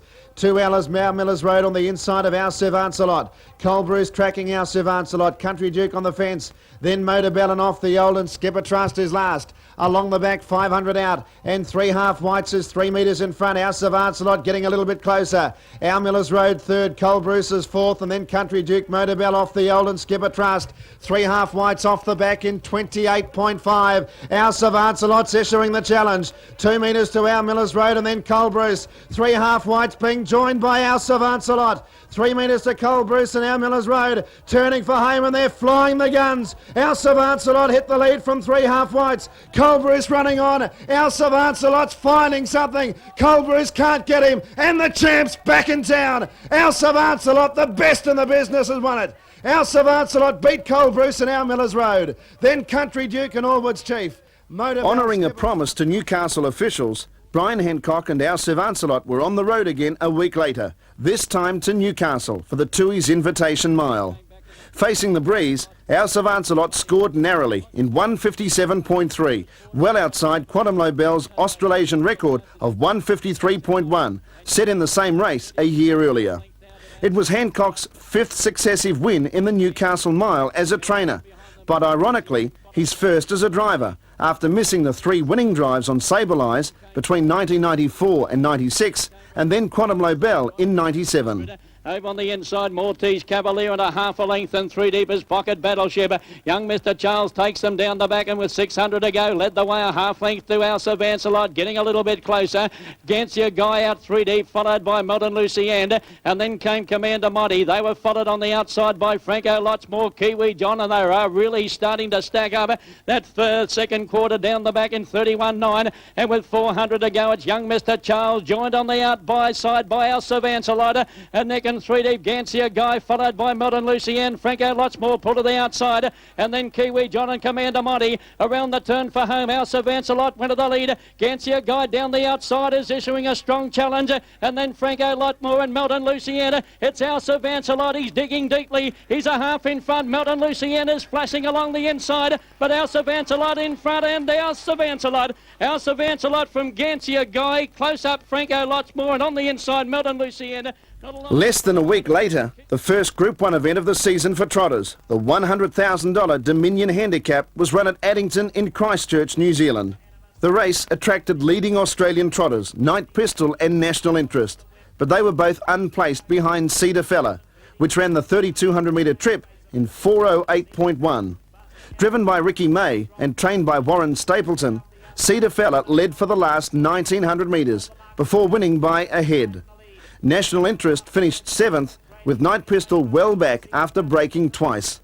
It was Stapleton's second Group 1 win after preparing Highwood to win the 1988 Rowe Cup at Alexandra Park. Round past the pavilion they go, and Cedar Fella the leader. Pride of Atitas ranged up on the outside. McGrady trails. Sundon's Way was next. It's followed by Andrew Ware. Buster Hanover, which made a big mid-race move, is now 3 back on the outside, followed by National Interest, 3 wide, and behind them Africa and Special Force, Deirdre's Pride, and Sundowner Bay lost its good place, and Night Pistol is 20 metres away, 800 to go. Through the half and 60.6, Cedar Fella takes them down the back straight, and Dominion Trotting Handicap, and he's out by about a length. Pride of Petitas right next to him. McGrady's in the trail, followed by Sundon's Way. National Interest is now coming forward, 3 wide. Andrew Ware's the inner, Buster Hanover the centre. Deirdre's Pride was next. It was followed by Africa. Then we've got Special Force, and over the outside of Special Force is Sundowner Bay, and 10 lengths away to Night Pistol. Round the corner they come, 300 left. Cedar Fella in front. Pride of Petiti's making a race of it. McGrady just waiting for space, and over the outside Sundon's Way, and further out to National Interest. Buster Hanover can't get a crack at them. Further into Andrew Ware, but it's Cedar Fella. Here comes Sundon's Way with a sprint down the outside. Cedar Fella trying to respond. Sundon's Way going to it. Cedar Fella finds more. He's got courage. He wins. Cedar Fella, great performance. Congratulations, Warren Stapleton. Rick May, the driver. Africa burst through on the inside for third. In a photo. At Harold Park later that night, TaylorMade Lombo blitzed her rivals in the Ladyship Mile. Driven by Chris Alford, TaylorMade Lombo showed blistering early speed to lead from barrier 5, then cruised home to an 18-metre victory. She rated 156.3 for the 1,760-metre trip, with the last 800 metres in 57.5 seconds. To earn a start in the following week's Miracle Mile. It's TaylorMade Lombo coming to the winning post, making very good time and leads by 3 metres to Yoronga Songbird. Third is Loch Miss, fourth Kira Bell, 30 seconds flat the second quarter. 60.1 the half. Mischievous next on the inside of Company Lass. Then came High View Anna, followed on the outside by Concord Lombo. And last is Frosty Motor, 600 before them in the Ladyship Mile, and it's TaylorMade Lombo. 3 metres Yoronga Songbird. Stephen Dove asking the mare for more to get on terms with the leader, but the leader's travelling. Alfred holding TaylorMade Lombo back to the field, and she rolled away from Yoronga Songbird at the 450. Hard held. Loch Miss is third. Then Kira Bell, Mischievous, they're dropping out. 29 seconds the third. TaylorMade Lombo went for home. Here's C.A. Alford chasing a berth in the Miracle Mile next week. Out to run a flying last quarter, and look at her go, TaylorMade Lombo. She's 20 metres in front in the twinkling of an eye from Loch Miss. Yoronga Songbird can't go on. Here's Concord Lombo down the outside with High View Anna, but TaylorMade Lombo, I don't know how much more you have to do to get a start in the Miracle Mile. I'll be very surprised if she doesn't. She won by 20 metres. High View Anna second, and third, or just High View Anna from Concord Lombo. Last quarter, 28.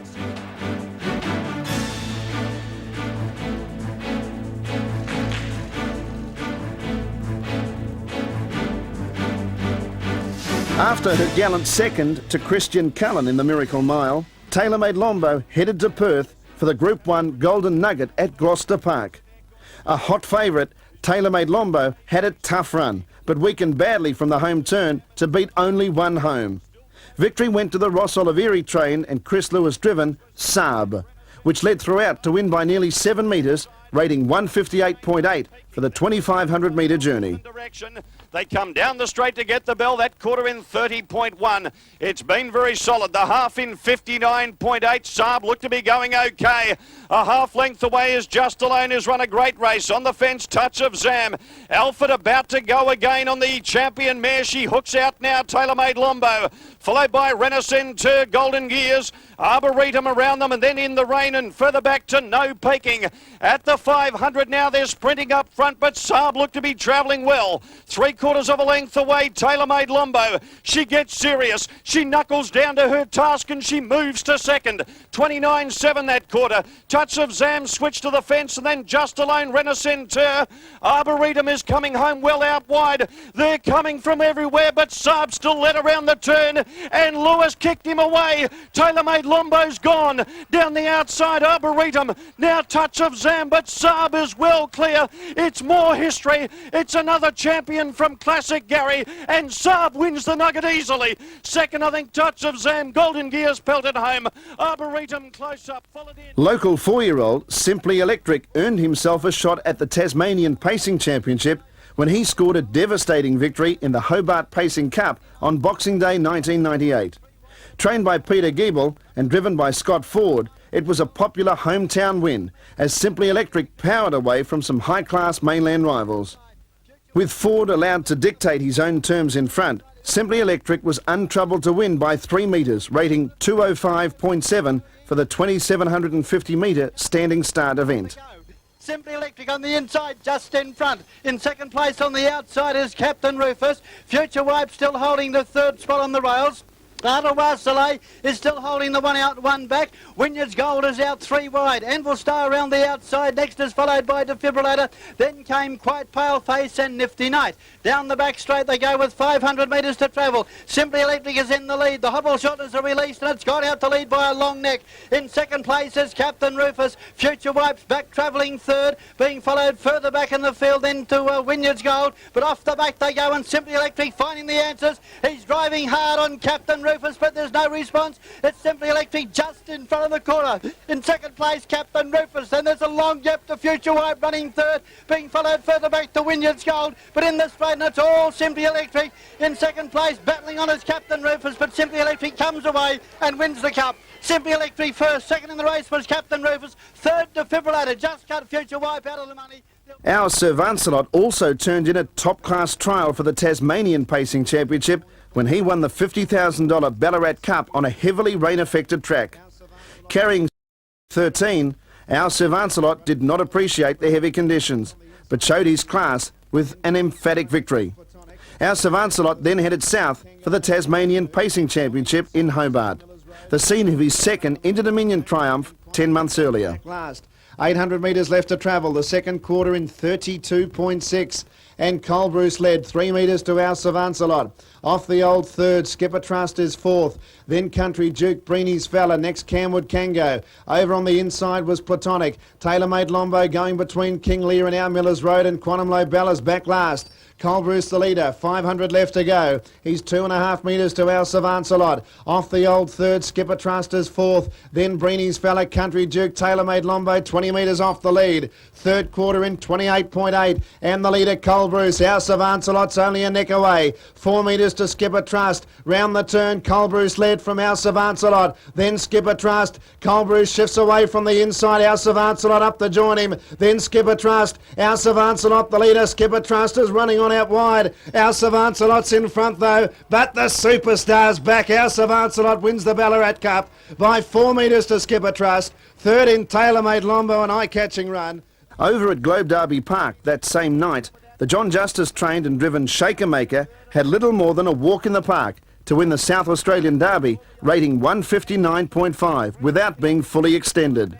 It was John Justice's second win in the Blue Riband event after winning the 1993 South Australian Derby with Diamond Blue Chip. And Shaker Maker leads by a metre. On the outside, Let Me Loose. Lucaville in the 1-1. They've quickened up now.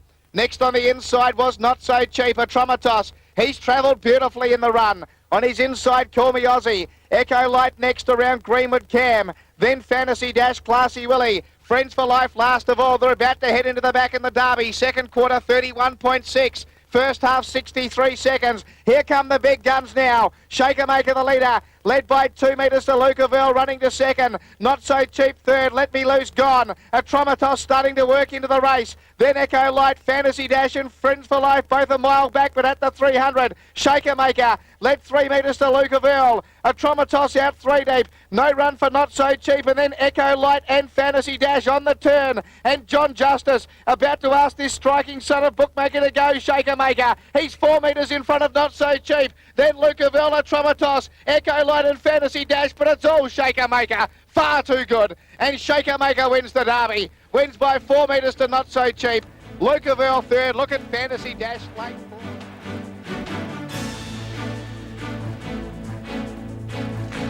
Tasmanian trainer Karen Kendall made a triumphant return to her home state with promising 3-year-old Cellular Fella to win the Tasmanian Derby on the 2nd of January.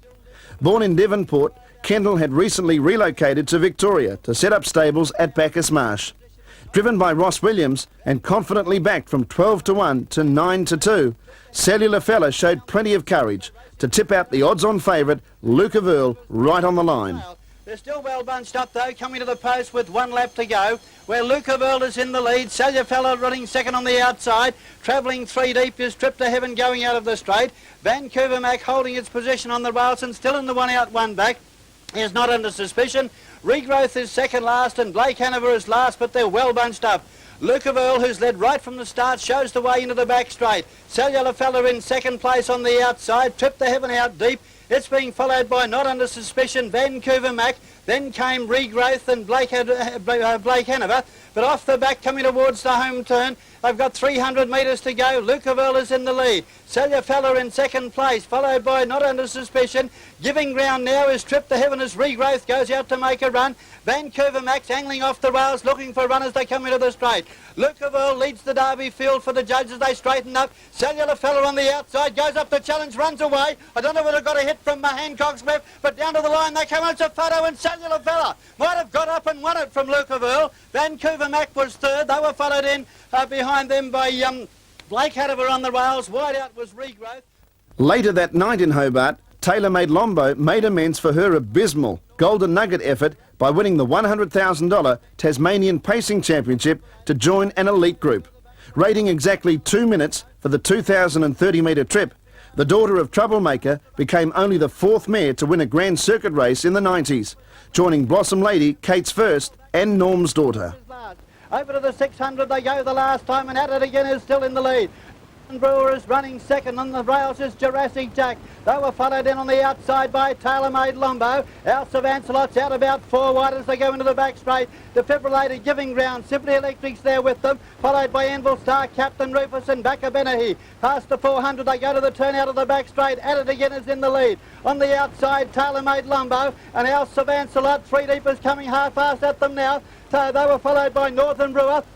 Simply Electric's running a pretty bold race too. Then Captain Rufus and Anvil Star. Around the home turn, Tailor-Made Lombo in the lead. Our Sir Vancelot on the outside now throws out the challenge. It's Tailor-Made Lombo in front. Our Sir Vancelot challenging. Simply Electric and Captain Rufus coming too. Tailor-Made Lombo in front and won it. Tailor-Made Lombo, there's 4 across the track. Anvil Star and Captain Rufus flew home. There's 4 of them in the photo.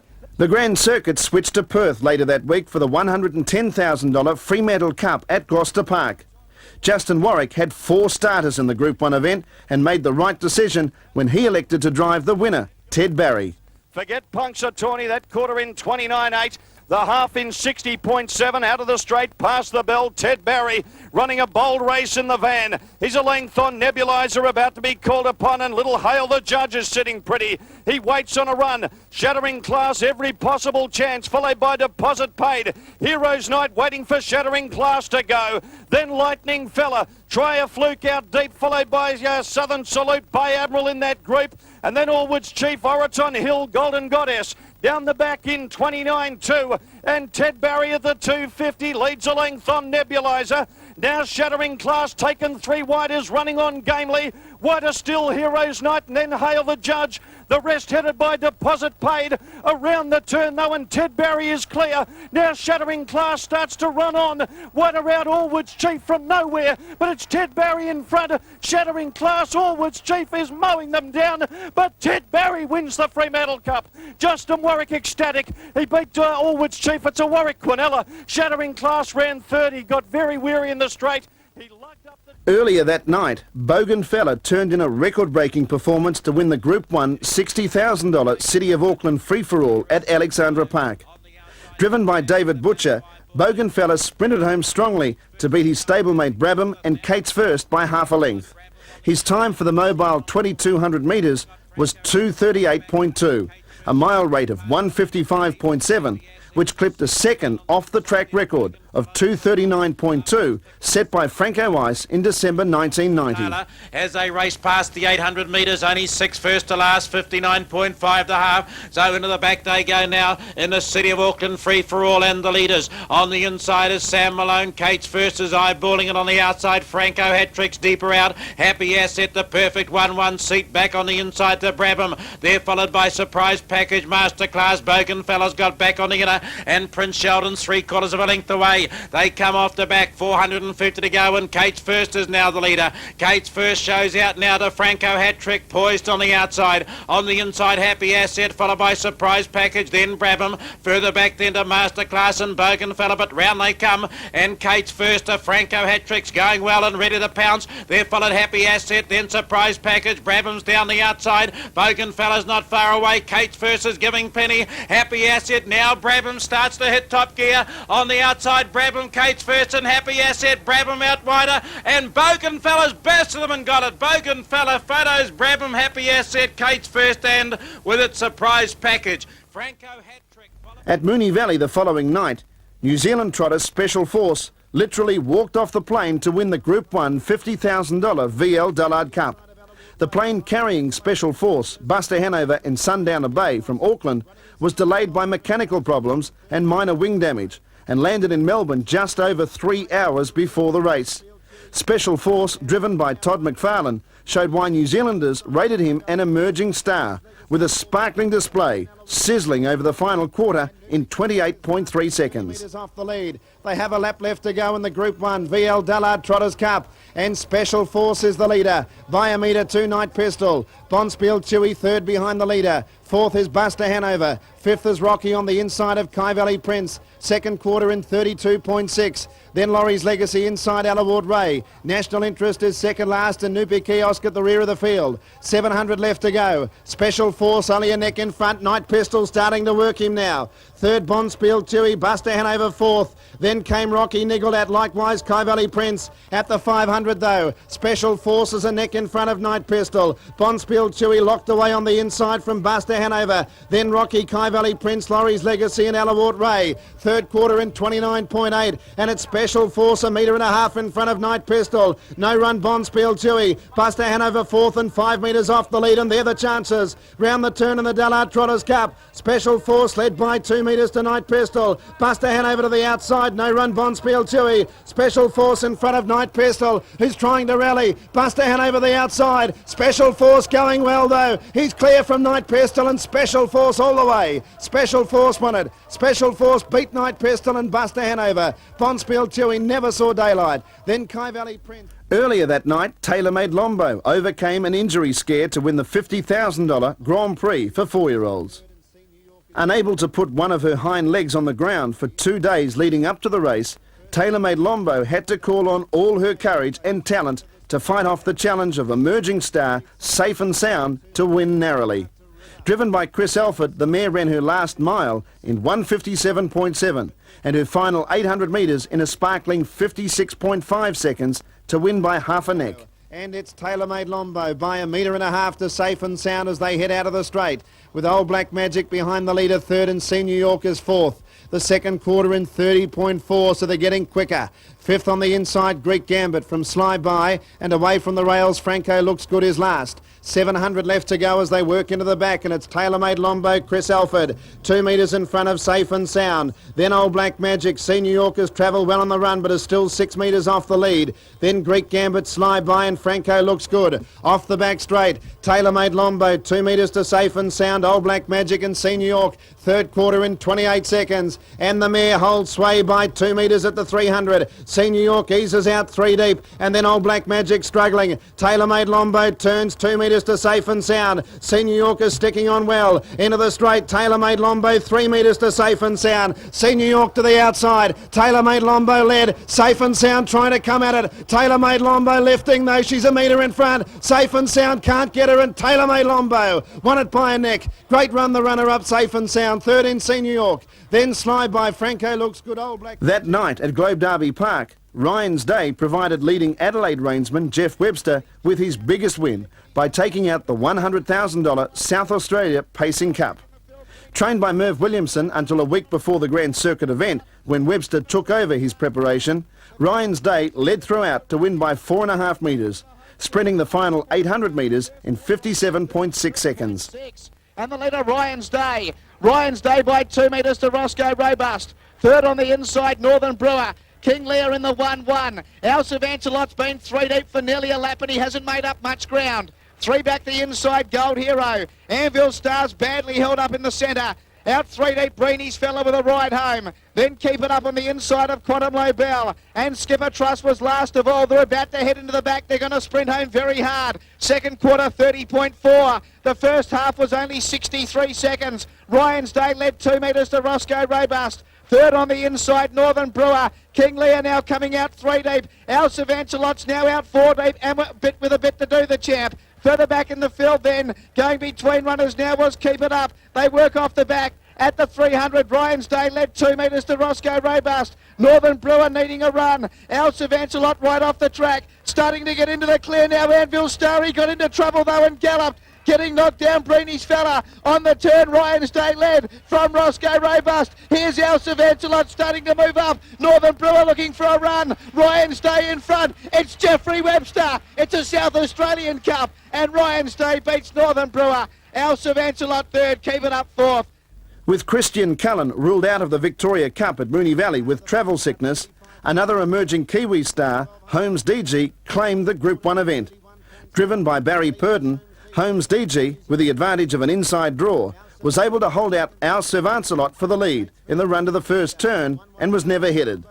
Getting away with a couple of slow quarters in the middle stages, Holmes DG sprinted home his final 800 metres in 56.5 seconds to beat another Kiwi invader, Kate's First, and our Sir Vancelot. Last, they have a circuit left to go in the Eat Well, Live Well Victoria Cup of 1999, and it's Holmes DG in front of our Sir Vancelot. They've got 800 left to travel, the second quarter in 32.5. That's a cheap split, and Holmes DG takes the field to the back, leading 2 metres to our Sir Vancelot, getting a bit closer. Kate's First third, the inside. The other mare, Tailor-Made Lombo, fourth. Then Late Bid, 3 White Anvil Star around Heracles, Captain Rufus, and then Country Duke and Cold Bruce, Northern Brewer, and Happy Acid at the tail of the field. 500 left to go. And the leader, Holmes DG, 2 metres in front. Our Sir Vancelot sitting second as they work off the back straight. Kate's First third, Tailor-Made Lombo fourth.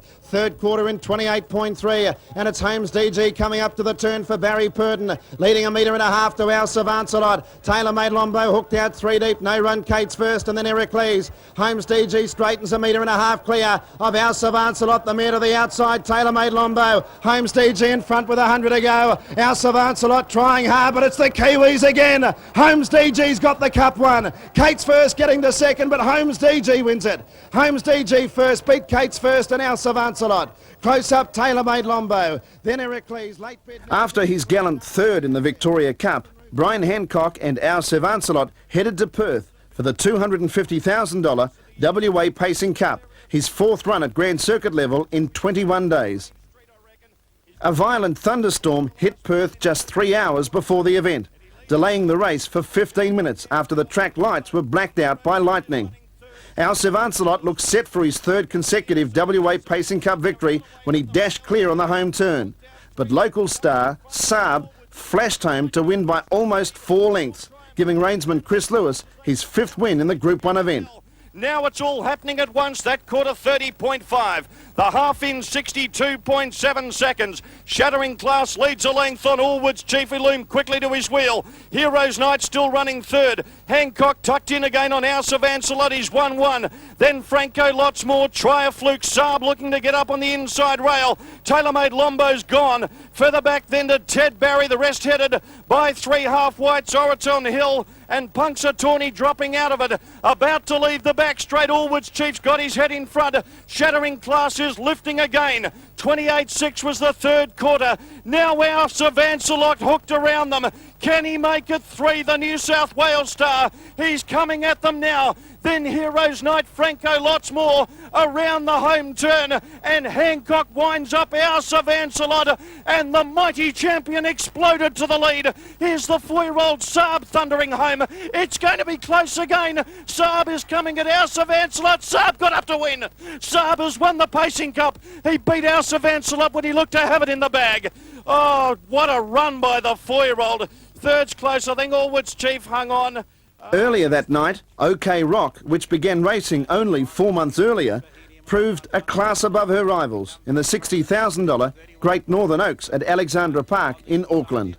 Leading for the last 2 circuits in her 5th racetrack appearance, OK Rock cleared away in the straight to win by almost 4 lengths. Trained by John Lishner and driven by Ken Barron, the daughter of Cap Rock and Looks OK, rated 201.7 for the mobile 2,700 metres. Seconds into the back they swing now in the Group 1. Past goes the Jewelers, Great Northern Oaks. Down the far side, OK Rock and Ken Barron, 3 quarters in advance now of Better Bet. On the inside is Emerald Franco in the 1-1. Barry Purdon with Cam's Legacy. There followed Time for Home, Stylish Sweetheart out 3 wide, making ground. Then we've got Behelium over on the outside, then 1 making ground. Red Profiteer, Miss Saigon. There followed by Classy Filly. Then we've got Turpecker, Melanique and Fair Vamp, and the favourite Smooth Talking Doll is at the tail of the field. 300 metres to go, and the pace quickens appreciably, and OK Rock by a length and a quarter, and the leaders travelling well to Better Bet, Emerald Franco, Cam's Legacy peeling out, Red Profiteer out wider into the straight under 250 to go, and OK Rock the leader by a length and a half now to Better Bet, there followed by Emerald Franco, Red Profiteer storming home and behind them, but OK Rock's got them covered. The Pasco's a Jewelers, Great Great Northern Oaks for 99's all over. It's a Johnny Lister train. OK Rock and Ken Brown got it by 2.5. Red Profiteer second. Classy Philly flashed up for third. Concord Lombo, runner-up to TaylorMade Lombo in the Harold Park Ladyship Mile in November, made amends in the George Johnson in Hobart on the 23rd of January. Driven by Neville Webberley, Concord Lombo swept to the lead coming to the home turn, then cruised home to win by 13 metres, rating 201.7 for 2,360 metres.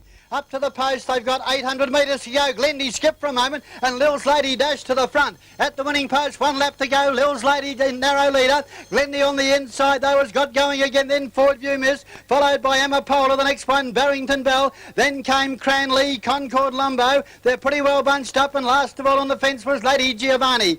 Into the back straight, and Glendy's once again got its head in front. In second place is Lil's Lady. Here's Ford View Miss going out 3 wide. 4 wide goes Barrington Bell. Concord Lumbo starting to wind up about 5 wide as they go down the back. Then over on the fence is Cranley, followed by Emma Polar. Lady Giovanni at the tail. Off the back they go. First horse beaten, Lil's Lady. Barrington Bell dashes to the front, but in one stride, Concord Lumbo sweeps around the outside and hits the front. Inside the 200, this is going to be how far? Concord Lumbo storms clear. In second place is Barrington Bell, followed further back the Ford View Miss and Lil's Lady, but it's all Concord Lumbo, and down to the line she comes, a very impressive winner. Concord Lumbo first, Barrington Bell second, third home was Glendy, Lil's Lady fourth. Paris Affair, trained at Portland by Peter Tonkin, kept off a remarkable fairy tale victory when he won the $400,000 A.G. Hunter Cup at Moonee Valley on the 30th of January. With regular arrangement Rod Barker suspended, Paris Affair led throughout for Chris Alford to win by 4 metres, running his final 800 metres in 58.1 seconds.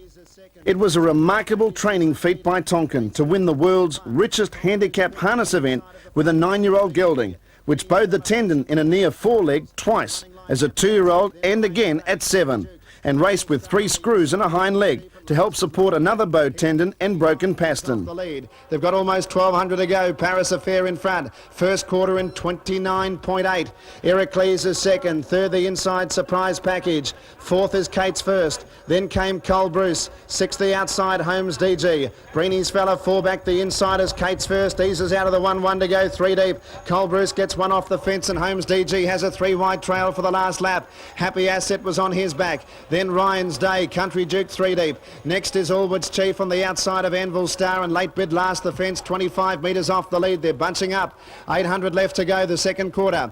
In 29.9, Paris Affair leads. Heracles second, Kate's first, 3 deep. Surprise package behind the leader. In the centre, Cole Bruce. Holmes DG 3 wide with a trail. Then Breeny's fella 3 back, the inside from Anvil Star. Happy Asset 3 wide but 3 back. Now taking off Allwood's Chief. Country Duke going in front of it. Late Bid and Ryan's Day. The run's coming now, but Paris Affair the leader, nearing the 400. 1.5 metre clear of Heracles. Kate's first out wide. Going around the outside, Holmes DG. Wider still Allwood's Chief. On the fence behind the leader, Surprise Package and Happy Asset. Running off the back in 29.2. Paris Affair led 2 metres. Heracles a second. Kate's first under the whip. Holmes DG runs on. No run Surprise Package. Happy Asset to the outside. Paris Affair led from Heracles. Holmes DG and Happy Asset to the outside. Paris Affair the leader. Happy Asset's after him. Paris Affair led. Happy Asset trying to get him. Paris Affair's hanging on for Alford, and Paris Affair all the way. Paris Affair won the cup. Second Heracles. Third close Happy Asset and Surprise Package. At Moonee Valley earlier that night, Buster Hanover shrugged off a 40-metre handicap to wear down local champion Night Pistol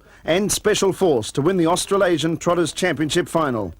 Driven a treat by Tony Herlihy, Buster Hanover became only the second horse to win the prestigious trotting event in consecutive years, joining Tin Mine, which won at the Melbourne Showgrounds for Neville Gath in 1965 and 66.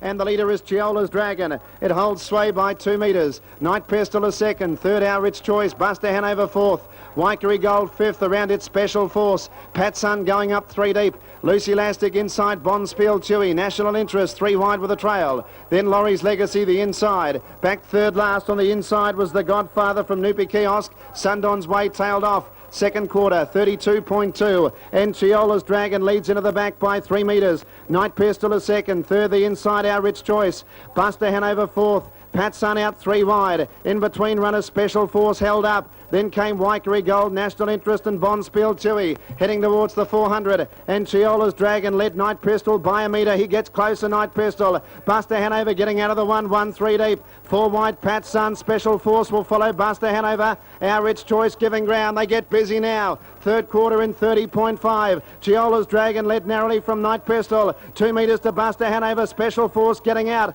into the straight. Chiola's Dragon, Night Pistol, Buster Hanover. Special Force out wider. Night Pistol, Chiola's Dragon and Buster Hanover. Night Pistol and Buster Hanover. Buster Hanover, Night Pistol in a stirring duel. Buster Hanover lifting. Night Pistol fighting, but Buster wins it. Buster's done it again. Buster Hanover beat Night Pistol and Special Force. Fourth in Bonspiel Chewy.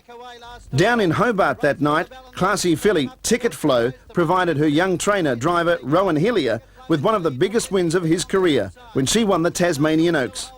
Working to the lead early in the race, the daughter of Ticket to Heaven and Flojo Torado was untroubled to score by almost 4 metres, rating 202.7.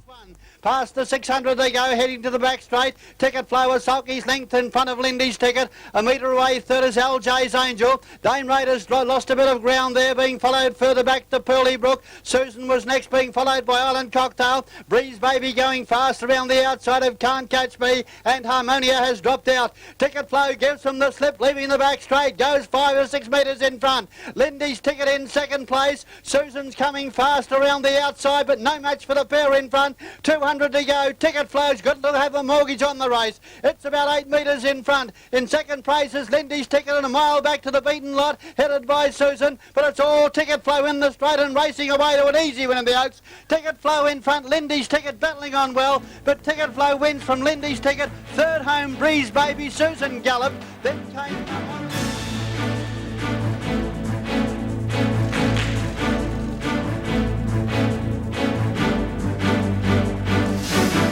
Queensland trainer Stuart Hunter was livid when Maltese Cavalier was overlooked for a start in the AG Hunter Cup, but he received some compensation when the gelding won the Cranbourne Cup 6 nights later. Superbly driven by Darryl Douglas, Maltese Cavalier surged around the field to take the lead in the first lap and always appeared to have the race in his keeping. Sprinting home the final 800 metres in 56.3 seconds, Maltese Cavalier was untroubled to beat Breeny's Fella and Country Duke by almost 6 metres. 900 to go, leaving the straight. Maltese Cavalier is in front. Breeny's Fella sitting outside of it now. Leaders back, Sheffield Mark, Blue Eagle fourth. The Phoenix is fifth. Then No Other Way, Bradshaw, Country Duke, Hushed World, and 20 metres to All for One. Second quarter, 31.4, and they go down the back. Maltese Cavalier leads 2 metres to Breeny's Fella. Third, Sheffield Mark on the inside. Fourth is Blue Eagle. Fifth is the Phoenix. No Other Way hooks out 3 wide to start a run. Country Duke onto its back, and then Bradshaw. Hush World and a long gap to All for One. Heading off the back of the 400. And Maltese Cavalier, 2 metres to Breeny's Fella. Sheffield Mark the inside of Blue Eagle. No Other Way 3 deep. Country Duke now going 4 deep, but 15 metres off the lead. Third quarter in 28.3. Maltese Cavalier into the straight, led 3 metres to Breeny's Fella. Then Blue Eagle into the clear from Sheffield Mark, Country Duke. But Maltese Cavalier's got a good break of the 100 to Breeny's Fella, Blue Eagle. Maltese Cavalier's got the cup one. Breeny's Fella second, Country Duke rattling home from Blue Eagle, but Maltese Cavalier won the cup. Maltese Cavalier 5 metres. Breeny's Fella second, Country Duke third, then came Blue Eagle. After spending almost 18 months on the sidelines after breaking a pedal bone as a 3-year-old, Warwick Ladd rewarded connections for their patience when he won the Carousel final at Bankstown in early February. Trained and driven by Serge Lenardi, Warwick Ladd was well tried from 9-2 to 7-2 in scoring by 4 metres, rating 203.8. Last pair. There's the bell, and they've bunched right up. The leader is Sonic out of the straight. He leads about a neck to Warwick Ladd. 3 wide Detroit Dan. Peter Explorer in the middle. On the fence Aaron Over. And then all over Calm with a 3 wide cart home on the back of Detroit Dan. Then Kentucky Brawler Seafarer. Justice Prevail second last on the fence. Has got a big task from there, and last of all Simba again.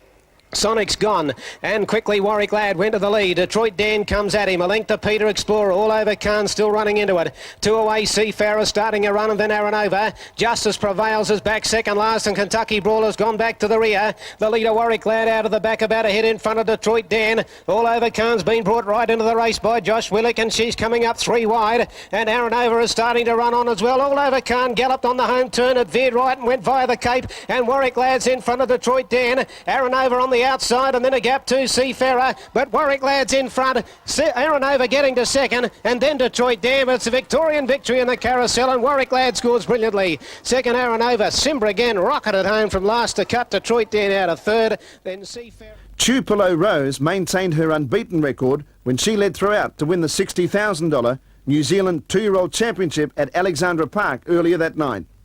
Staking her claim as New Zealand's best 2-year-old with 3 wins from as many starts, the in-the-pocket filly, trained by Wayne Ross and driven by Kevin Townley, won easily after sprinting her final 800 metres in 57.7 seconds. 900 metres left to run. Tupelo Rose on top of Makar and Chichio Star. Adios Dream going up and around them. 3 wide on the outside of London Express. Then Alert Falcons 3 back on the markers. 800 to go. Going through that point in 66.3. A length and a half to Esther Bella, and 2-way traffic is the tail ender. Tupelo Rose at the 700 metres by a length and a quarter, and she's pacing very fluently. On the outside, Makar tucked away in the trail is Chichio Star. Adios Dream out 3 wide from London Express, and Alert Falcon back on the inside, going well enough for Tony Hurley. In behind them in second last posse now is on the inside 2-way traffic, and stablemate looking to make a little headway. Esther Bella, they're off the back, 300 metres to go. They're fair sprinting now, and Tupelo Rose got away by a length and a half. Makar out wider, Adios Dream, and they're followed by Chichio Star. Alert Falcon hugging the inside, going for home. Tupelo Rose got full bore and got out by 2 now from Makar. Alert Falcon, Chichio Star, but it's all over the Group 1 event, I'd say. Inside the 50-metre mark, and Tupelo Rose, she's been kept up to his work, but she's far too classy tonight. Alert Falcon flashing home, got second. Third on the inside, Makar, there followed by Chichio Star. Hushed World upstaged some of the best pacers in Victoria for the second time in a month when he won the Bendigo Pacing Cup in February at the TAB odds of 80 to 1. Thanks to a brilliant drive by Craig Demler. 4 weeks earlier, the Lee Everson-trained gelding had beaten Heracles in the popular arm free-for-all at Moonee Valley, when unwanted in the betting at 33 to 1. In adding the Bendigo Cup to his previous victories in the Geelong Cup and Hamilton Cup, Hushed World rated a track record equalling 159.3 for 2,385 metres. Second quarter, 30.7. Maltese Cavalier putting it to Safe and Sound down the back. Safe and Sound goes through to be a neck in front of Maltese Cavalier. 2 metres away, Country Duke 3 deep. Off the olds behind the leader. Between runners, Jack Denver. Right off the track, Cole Bruce from Senior York. Hushed World, Anvil Star, 3 half whites, and last the inside, Skipper Trust.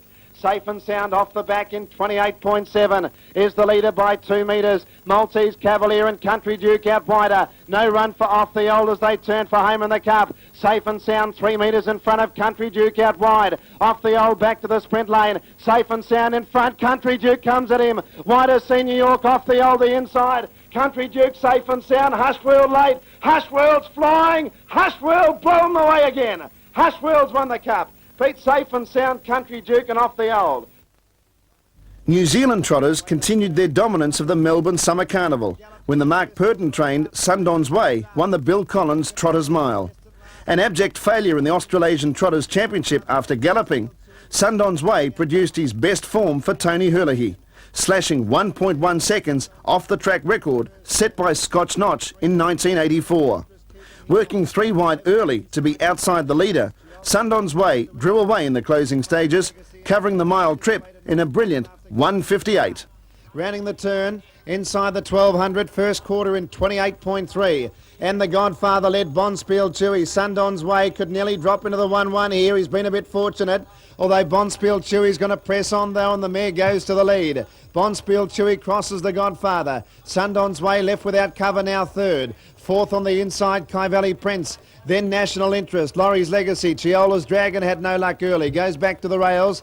Night Pistol tacks on, but he's 25 metres off the lead. Second quarter, 30.5. And the leader is Bonspiel Chewy, 4 metres to the Godfather. Third, Sundon's Way. Fourth is Kai Valley Prince. Fifth, the outside, National Interest. Then Laurie's Legacy, Chiola's Dragon, and Night Pistol is last. Bonspiel Chewy, though, making every poster winner down the back of the 500, and she trots clear by 6 metres to Sundon's Way, giving chase. Then the Godfather under pressure, National Interest. Night Pistol winding up, but he's 20 metres off the lead, and then Kai Valley Prince. Third quarter in 29.3. Bonspiel Chewy 4 metres in front of Sundon's Way, National Interest and Night Pistol 4 wide, 10 metres off the lead. Round the turn, Bonspiel Chewy tackled by Sundon's Way. Sundon's Way spared to the lead from National Interest and Night Pistol. Sundon's Way in front. National Interest 3 metres away, then Night Pistol. Sundon's Way 2.5 metres in front. National Interest won't get to him, and Sundon's Way. Sundon's Way wins the Bill Collins Trotters Mile by 2 metres.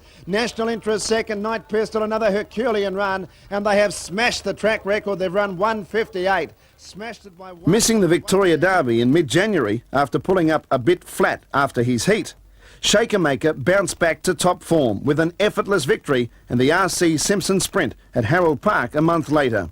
Spearing straight to the front from barrier 2, John Justice was able to get away with a couple of slow quarters before slipping home the final 800 metres in 57.5 seconds on his way to a 5-metre victory. The Watchman around the turn, 1,000 metres to go, and Shakermaker, he's just cruising along in the lead. 3 metres, Mega Sound on the outside of Drop Dead Gorgeous. One by one is Sir Guinness. On the inside, Jimmy Cole is pulling very hard under Francesco Scaravilli. 3 wide goes Decoy. Taking off around Doc's Mistake. The inside next was Camberwell King. And last, the Watchman, 33, won that quarter. He hasn't gone that slow in a long time, Shakermaker. Not even in a track work. And the leader is going along at a 63.8 first half. And it's Shakermaker starting to quicken now. 3 metres Mega Sound. Drop Dead Gorgeous on the inside is hanging on hard, the Queenslander. But Shakermaker at the 450 starts to drop them off. Drop Dead Gorgeous second. Third Mega Sound sticking to the inside. Jimmy Cole 29 won the third, and he's about to open up. Shakermaker. Drop Dead Gorgeous though is staying on his back. He's trying hard. 10 metres away. Jimmy Cole on the turn. Shakermaker 4 metres. Drop Dead Gorgeous is running a huge race on the turn. Shakermaker the leader. Drop Dead Gorgeous comes to the outside. He's trying to accelerate, but Shakermaker's doing it well. Shakermaker got away again from Drop Dead Gorgeous, and Shakermaker makes it win number 13 from a 17-start career, home in 28.3, 159.6. Beat Drop Dead Gorgeous 5 metres. Then Jimmy got Cole from Sir Guinness. The following night, the spotlight was focused on Albion Park for the running of the Kay and Kevin Seymour Pace finals for 2-year-olds. Unbeaten New Zealand filly, Tupelo Rose, extended her winning streak to 5 when she outclassed her rivals in the Kay Seymour at the prohibitive odds of 8-1 on. Those intrepid punters who took the short odds did not have a moment for concern as she raced home to an emphatic 26-metre victory, rating 158.6. with the last half mile in 57.3 seconds. Inside the 800 metres, and Townley has a firm grip on Chapello Rose, pacing 32.1. She's travelled ideally out in front of 61.3 half. Leading by 1 length, Magic Matty Lombo second, Miley Rose third, Pelican Rama about 3/4 of a length away fourth, and about to come 3 wide, being guided to the outside as the leader's under a vice-like grip. No Tricks Left was next, then Cordy Taylor, Sunvale, followed by Tractable Ripper Affair, and 2 away Jolly George Alombo. Inside the 400 metres, down the back straight in 29.1, Chapello Rose in front. Townley had a sustained peep around to the right. He's nicely clear. He's more than 2, 3, 4 lengths in front, going further ahead from Miley Rose, Pelican Rama, Magic Matty Lombo and Sunvale. But down the home straight, and you're looking at Australasia's best 2-year-old filly. Look at her go. Chapello Rose has bounded away. It's 5 from 5, and the K. Seymour nursery pace is hers in a breeze. Chapello Rose first, Pelican Rama second, Miley Rose ran third, and then came Tractable, followed by Sun. 2 races later, the Peter Walsh-trained Sealster Sam stretched his unbeaten record to 4 when he sprinted home strongly to win the Kevin Seymour for Colts and Geldings. Sitting back off a solid pace set by Jackatoris, Ricky Thurlow bided his time with the son of Falcon Sealster before swooping on the leaders. Sealster Sam powered away from his rivals in the straight to score by 5.5 metres, rating 158.4. Marginally faster than Tupelo Rose in the fillies division. The driver of Jackatoris isn't letting up in front. He breezed through that quarter in 30.8, 58.8 the half. He's going further ahead. He leads 2.5 lengths. Trojan Twin already niggled at. McQuilty was third. Namu fourth the rail. Mona's Mistake about to come wide. Here comes Seals to Sam, and he is sprinting brilliantly around them. Oh, look at him go. Seals to Sam. He's nearly gone from last to first within 100 metres. Jackatoris wants to roll away from the rail. McQuilty's up to second. Seals to Sam is now third at the 400 metres. Then came Trojan Twin, Mona's Mistake, the pacing king, and left in the red. Seals to Sam and McQuilty draw alongside Jackatoris, and he looks under pressure. They went down the back straight in 29.9. They're at the corner. Now he gets busy on Seals to Sam. He's got Jackatoris's measure, and then came McQuilty, followed by Trojan Twin and Mr. Motown down the outside. But it's Seals to Sam. He's looking at 4 from 4, and he's going to do it. Home you go, Sammy. Seals to Sam wins from left in the red, flying for second. Photo third, and I'm not sure. Trojan Twin, Jackatoris or Mr. Motown.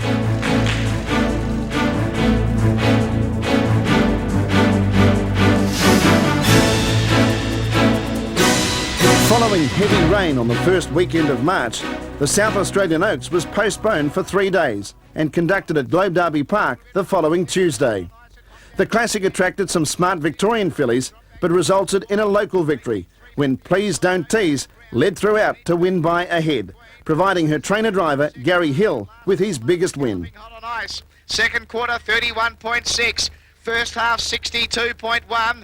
They're in the back at the 600 and Please Don't Tease, a metre in front of Let Me Loose, now edging closer. Frosty Lady needing a run. Then on its outside being driven along, Catch a Bouquet. Here's Pumpkin hooked out 3 deep, starting to sprint into it. Then OK Crown. Further back, Lazy Days, our Bandit Queen and Hot on Ice. 300 to go. Please Don't Tease. Led by a metre. 2 Let Me Loose. Pumpkin out 3 deep. Frosty Lady's bolting, but it's got nowhere to go. OK Crown getting into the clear, and then Lazy Days. In the straight, Please Don't Tease the leader. No run for Frosty Lady. Down the outside, OK Crown with a big run. OK Crown after Please Don't Tease. Please Don't Tease and OK Crown. Please Don't Tease. Please Don't Tease wins the Oaks half ahead. OK Crown second, Frosty Lady third. Lazy Days. Rich and Spoilt caused an upset with his strong win in the $85,000 Pearl Classic final for 2-year-olds at Gloucester Park on the 12th of February. Driven by trainer Mike Reid, Rich and Spoilt sustained a 3-wide run from the rear to win by almost 5 metres, rating 159, the second fastest time in 13 runnings of the Juvenile Classic. As they come down the straight to get the red lights now, ALB got a little breather in that quarter. He leads about a length on Night of Stars. They go through in 30.8, the half 60.6. On the rails, Miss Ingersoll out 3 deep, Rich and Spoiled getting around the outside. Between horses there was Fire and Frost, and on the fence is Choke and Lorado, nowhere to go. Free by taken to the outside, and then Chivalrous Fella and Wildcard Brassy. To the back they run, and ALB Defied running down in the Pearl. Down the riverside by the Palms, led 3/4 of a length. Night of Stars under pressure. 3 wide, Rich and Spoiled. 4 deep, Free by Let Go with a good run. And then Miss Ingersoll, Choke and Lorado can't get out. And further back to Fire and Frost, 29.8 the third quarter. At the 200, Rich and Spoiled's been some run. It's tackling ALB as they come to the bend. Then Miss Ingersoll, Free by. Choke and Lorado heads the rest. They turn for home, and Mike Reid is starting to get a grin on his face. Rich and Spoiled has taken a clear lead. ALB can't go on, and then Free by. Here's Choke and Lorado rattling home, but Rich and Spoiled has drawn away to win the Pearl. Scored a length and a half on the line. A blanket go the Miners, a 3-way go. In the middle was Free by, a good run. Wide out Choke and Lorado, and ALB stopping near the fence. Then Wildcard Brassy. Chivalrous Fella never likely missing. New Zealand filly OK Rock overcame a wide barrier and a torrid run to win the $75,000 New South Wales Oaks at Harold Park in March. 3 wide for the last 1,200 metres after drawing the outside of the second row. Ken Barron and OK Rock raced away in the straight to win by 5 metres. Posting her 7th win from 8 starts, OK Rock took her stake earnings to almost $110,000, rating 158.9 to easily eclipse the race and class record. 29.7 that quarter. First half in 59.6 of the 600. Classy filly, the leader from Lombo Repeater. 3 wide, OK Rock will have to be every bit as good as they say she is because she's had a hard run, but she's reached the lead now. However, Lombo a Dreamin' got 3 wide. Chris Alford into the race on Lombo a Dreamin'. OK Rock, though, went to the lead. The third quarter, 29.5. OK Rock about 4 metres in front. Oh, she's dashed away from them. She's 5 metres. Lombo a Dreamin' being under a lot of pressure, but is making ground. Then came Sir Stromming, Spring Walton making ground, and then Academy Award on the turn. OK Rock, she's always been under pressure. She's about 5 metres in front of Lombo a Dreamin'. Down the outside, Spring Walton with a late run. Bits OK Rock in front. This is Australasia's best filly. Don't you worry about that. What an unbelievable run. OK Rock, 4 metres Academy Award. Lombo Repeater came again for third. Then Spring Walton close up with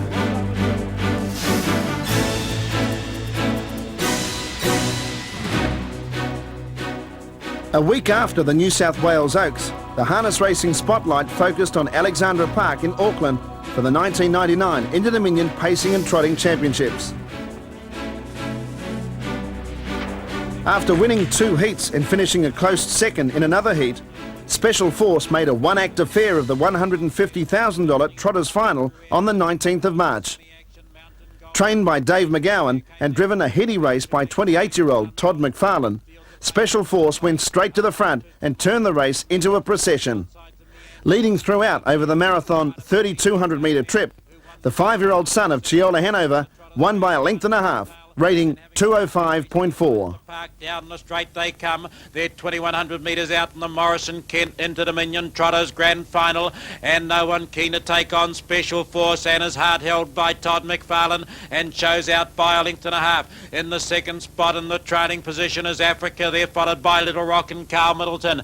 Andrew Ayres 3 back on the inside. Barry Purden, the executive, sit now with Sunny Action on its back as Miss Whiplash. 4 deep Mountain Golds trotting nicely. They're followed then by Kieran Manning on Night Pistol. On the outside is Sundon's Way. Just under 1,800 metres to go. They're followed Meander and Eden. Then we've got 2.5 to Nuppy Kiosk, and Pride of Petite is the tail ender. Now the tempo starts to quicken as they head down towards the 1,600 metres, and it's still Special Force by a length and a half. Africa on the outside is Miss Whiplash. There's Tony Hillahy setting forward. Sundon's Way at a quick rate. They're followed Andrew Ayre. Then we've got Little Rock. Nuppy Kiosk is now getting into gear as well, and so is Pride of Petite. Look at her moat around them. They're followed by on the inside Night Pistol. Then we've got Sunny Action, who's lost his posse, got back second last, and Meander and Eden is the tail ender. Round they come, just over 1,200 to go in the Trotters Grand Final, and the leader down on the inside is Special Force.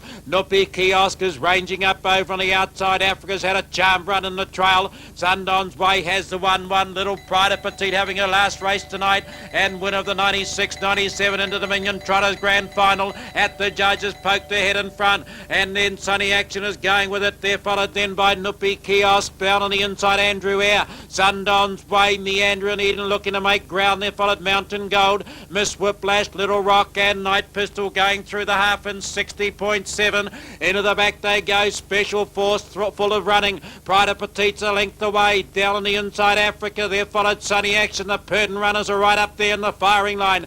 Nuppy Kiosk followed by Andrew Ayre, then Sundon's Way. Meander and Eden over on the outside, followed Little Rock, Mountain Gold, Miss Whiplash and Night Pistol, but it's a packing field. The Morrison Kent Inter-Dominion Trotters Grand Final coming off the back, and Special Force is the leader by a length. Pride of Petite, Sunny Action's going a boomer on the outside. They're followed Africa just awaiting a run. Sundon's Way not far away. They're followed by Nuppy Kiosk as they round the corner and go for home, and Special Force is the leader. Pride of Petite's trying to rally on the outside. Africa got through for Colin de Philippi, but Special Force, I do believe, has got them in trouble inside the 100. Africa's the only danger, and he's a length away. Special Force and Todd McFarlane are going to take out the 99 in the Dominion Trotters Grand Final from Africa. Third is Nuppy Kiosk. They were followed. Pride of Petite just died on its run. Then Mountain Gold finished well from Little Rock. Sundon's Way never got into the action, the favourite. Then Miss Whiplash, Andrew Ayre, Sunny Action second last, and Meander and Eden has come home at the tail of the field.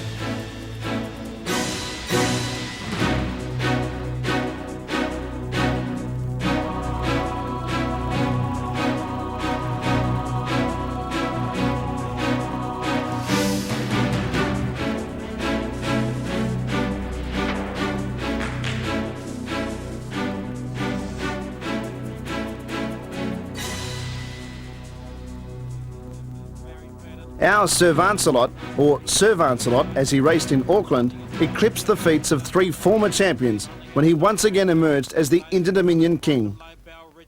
Recording his 3rd successive Inter-Dominion final victory, the Brian Hancock trained and driven Star emulated the feats of dual Inter-Dominion champions Captain Sandy, Hondo Grattan and Gamelite. Showing blistering early speed to lead from gate 6, Hancock dictated his own terms before sprinting home his last half mile in 56.2 seconds and the final 400 metres in 27.9, which made it impossible for his rivals to run him down.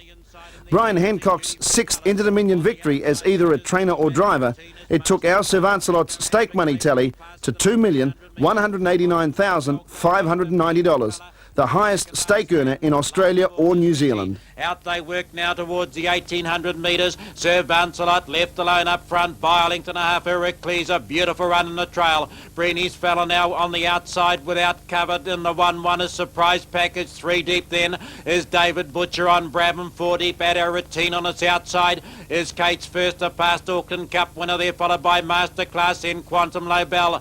Franco Hattrick, Bogan fella is second last still, and last of all is Richie. They reach the end of the back straight in the Group 1 Regency Duty Free Inter-Dominion Pacers Grand Final, and Sir Vancelot by 2 to Heracles. Breeny's fellas the breeze on the inside to Brabham. Surprise Package runners, it's coming now quickly from on the outside. Bogan fellas spurting up and around them. They're followed out here routine 4 back on the markers. Kate's first on the outside. Into the straight they come down past the 1200 metres. Sir Vancelot challenged over on the outside by Bogan fella. Heracles, a beautiful run in the trail. 33 was the quarter. So Sir Vancelot from Bogan fella, they get the bell. Heracles and Breeny's fella. Craig Demler just east to get the 1-1. They're followed by Brabham. 1,000 metres to go. On the outside to Surprise Package at our routine. Kate's first. Then we've got Quantum Lobel on the inside. Masterclass the outside. Second last Franco Hattrick. And last of all is Richie. 10 first to last. Heading past the 800 metres. Sir Vancelot takes him through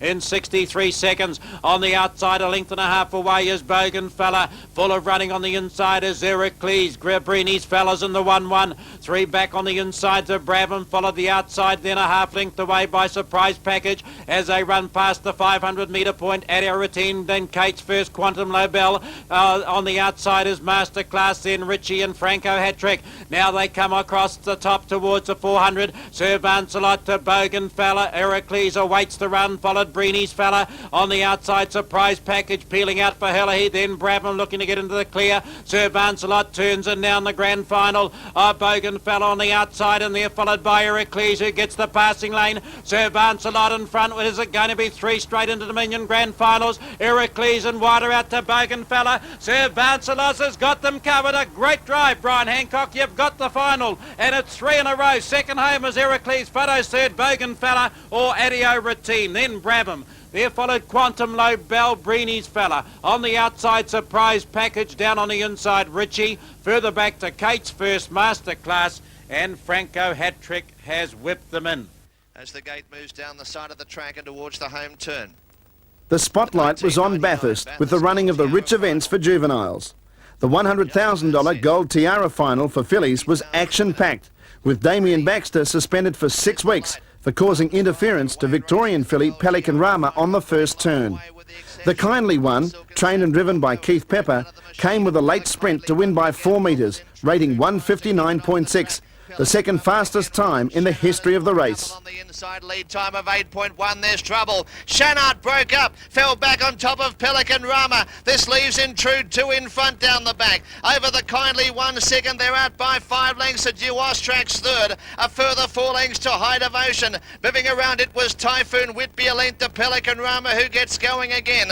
Followed by Libranash, a gap of 2, Yarrawonga Lady. And Shanard broke up at the starters, 5 lengths away next to last, and 25 lengths last of all was Silken Satin Lombo. Down the side of the track, Intrude for Damien Baxter leads a length at a quarter. The Kindly 1 second, third the insider Duostrax. Peeling around them 3 wide is Chris Alford on Typhoon Whitby. Pelican Rama with a tag right behind it, followed by High Devotion in the centre. Libranash back on the inside and a length and a half to Yarrawonga Lady. About 12 further back to Shanard, who caused all the problems. And last of all was Silken Satin Lombo. By the judge, a lap out. Quarters quarters, 29, 2 and 30 and 6. They move towards the back straight, 600 out. It's Intrude in front, leads 3/4 of a length. Over Typhoon Whitby issuing the challenge second. Third, Duas Tracks now to the inside pegs, followed by the Kindly One. A length further back, Deliberate Ash from Pelican Rama, who's still wide. Underneath it was High Devotion. Two further back, Yarrawonga Lady, and the other two are History. At the top turn, Typhoon Whitby gets a neck in front. Intrude kicks back on the inside. Here comes in the middle was the Kindly One, and out wide is High Devotion. Duas Tracks is looking for the run. Behind those, Libran Ash, followed by Yarrawonga Lady, and Pelican Rama can't win. Towards the home turn, Orford goes for home on Typhoon Whitby. On the outside was the Kindly One. Out three wide was High Devotion. The Kindly One moves out after Typhoon Whitby. The Kindly One puts its head in front. Typhoon Whitby kicks back. The Kindly One in front for Keith Pepper, and the Kindly One takes the gold tiara. The Kindly One has beaten second, Typhoon Whitby. High Devotion third, followed by Libran Ash. Jacket Taurus, a beaten odds-on favourite in the Kevin Seymour Pace at Albion Park in February, made amends when he won the $100,000 Gold Crown Final for Colson Geldings. Jacket Taurus swept to the front, turning off the back straight the final time, and drew clear to win by 7 metres. Jacket Taurus rated 158.1 for the 1,730 metre trip, to eclipse the race record of 158.2 established by champion Kiwi Master Musician in 1990. By the judge in the 1999 Bathurst Gold Crown Final. It's Pulp Fiction in front. Jacket Taurus moving up to challenge. Quarters 29 and 30.7 as they head towards the back. It's Pulp Fiction a length in front. Jacket Taurus moving up quickly to challenge. Third, Caribbean Sun with a tag behind it. A half further back to Lombo Hennebury, followed by Joe Fescunderi Earl the inside. Two further back to Ship's Master, followed by Trojan Twin. Neil Day makes a move on Ocean Spirit out three wide, and 2 lengths away last of all was Sudden Comfort. At the top turn, Michael Syker takes Jacket Taurus to the front, leads by a half length over Pulp Fiction. Here comes Caribbean Sun with a well-timed run. Ocean Spirit on the outside, followed by Lombo Hennebury. Pulp Fiction is dropping back through the pack, and the others headed by Ship's Master as they straighten up in the Gold Crown Final. It's Jacket Taurus in front, leads by a length. Running home well was Caribbean Sun. Joe Fesser's flying home. It's Jacket Taurus in front, and Jacket Taurus is taking out the Gold Crown Final. Jacket Taurus first, tight for the minors, Caribbean Sun or Joe Fess, followed by Ocean Spirit behind those. Ship's Master. Well back was Gunderi Earl.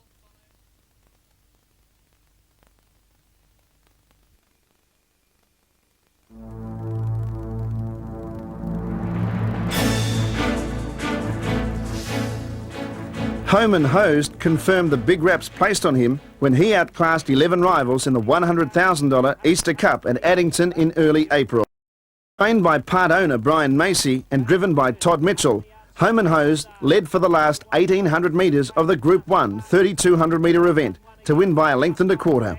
His 13th win from 18 starts, the 4-year-old son of Holmes Hanover rated 203.6, with his last 800 metres in a brilliant 56.4 seconds.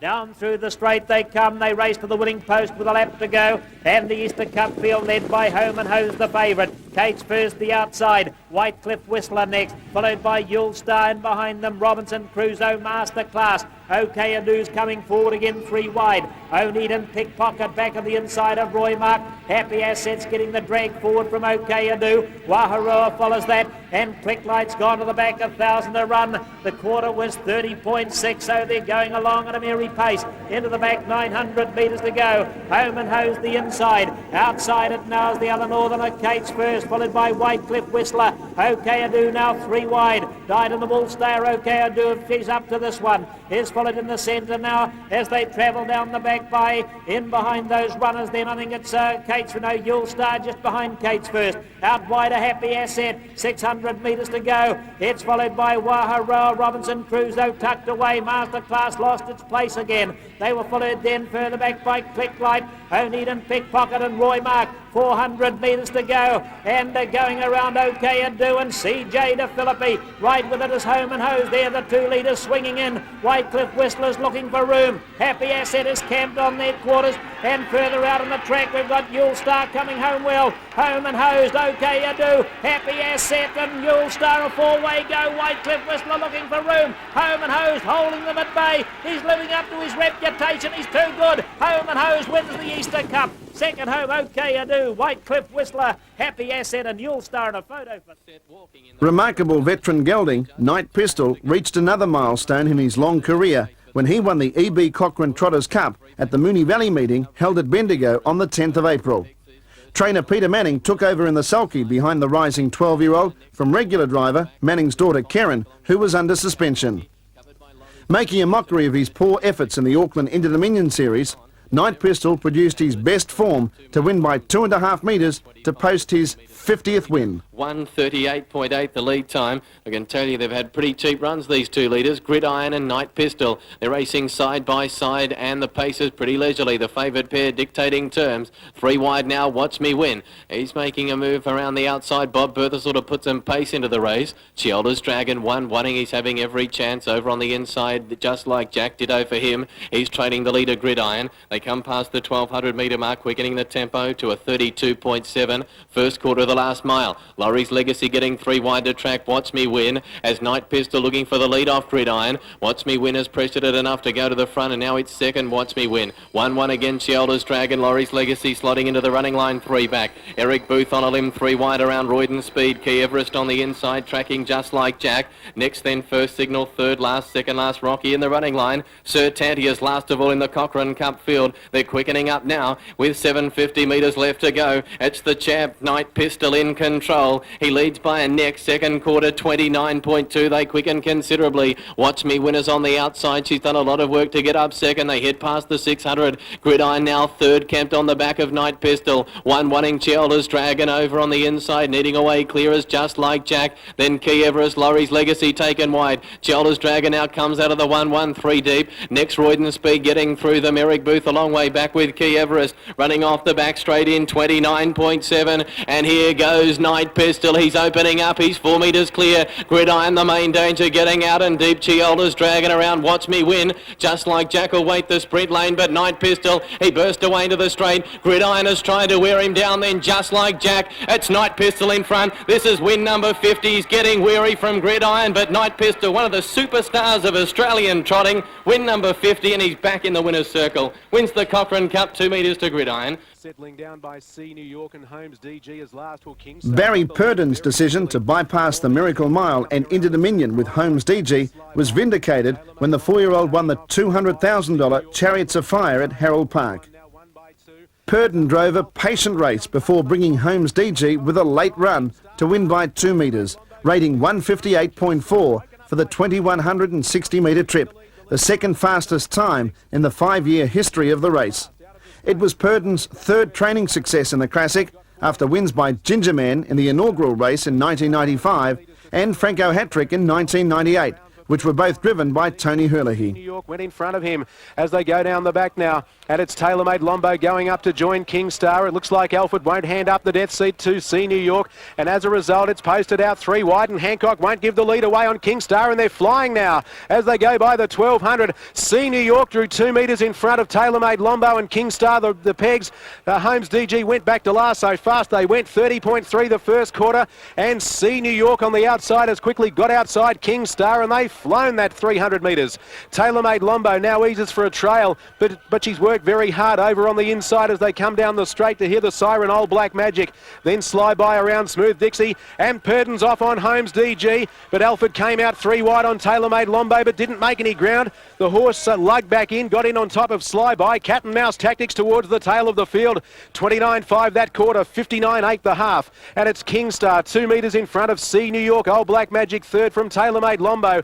Holmes DG, he's made a couple of runs. He's just got to go now, Purdon, and he does that now on the New Zealand 4-year-old, but he's forced out 4 wide by TaylorMade Lombo. Then Smooth Dixie and Sly by in a packing field. The Nissan Chariots of Fire, it's King Star leading the way. Holmes DG, set a light on the outsiders, coming after the leader strongly. King Star, though, a metre, now joined on the outside by Holmes DG, and the champion New Zealand 4-year-old raced up and put his head in front of King Star. Getting off the inside, Old Black Magic. TaylorMade Lombo, Senior York gave up the third quarter, 30.1. Holmes DG, King Star tries to rally. Holmes DG and King Star, on the outside coming at them, Old Black Magic. Holmes DG from King Star, Old Black Magic. It's Holmes DG. He blazes to the line in the Chariots of Fire and wins by a metre from King Star. Third in was Old Black Magic. At it again turned in a top trial for the Ben Hur when he led throughout to win the Golden Mile at Harold Park on the 23rd of April. Trained by Peter Walsh and driven by Greg Bennett, At it again overcame a marked betting drift to lead throughout to win by 5 metres. The 5-year-old rated 158 for the 1,760-metre trip on the rain-affected track, carving out his final 800 metres in 57.7 seconds. Charles at the judge, at it again the leader, first quarter 30.5, second quarter shows at 31.2. It's added again by 2 metres to Maltese Cavalier. Highview Anna third and Franco lots more fourth on the outside. Kamada Motti on the pegs, Adio routine. She's going to have to do it in sprint fashion tonight at the 600. She's about 15 metres off the lead.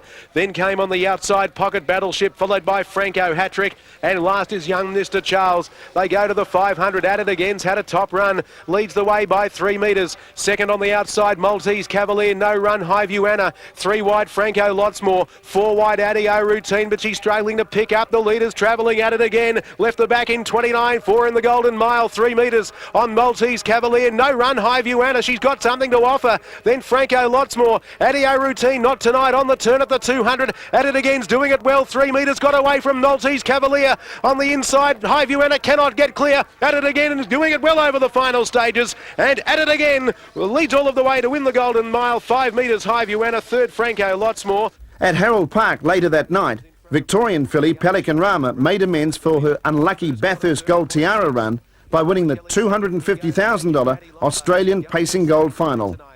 Driven by her trainer Peter Manning, the daughter of Panorama went straight to the front and was untroubled to score by 13 metres. The daughter of a $700 mare, closely related to top Grand Circuit performer Bag Limit, the victory stretched Pelican Rama's stake earnings to almost $190,000. This leader's running along Pelican Rama for Peter Manning. At the judge, 800 metres to go.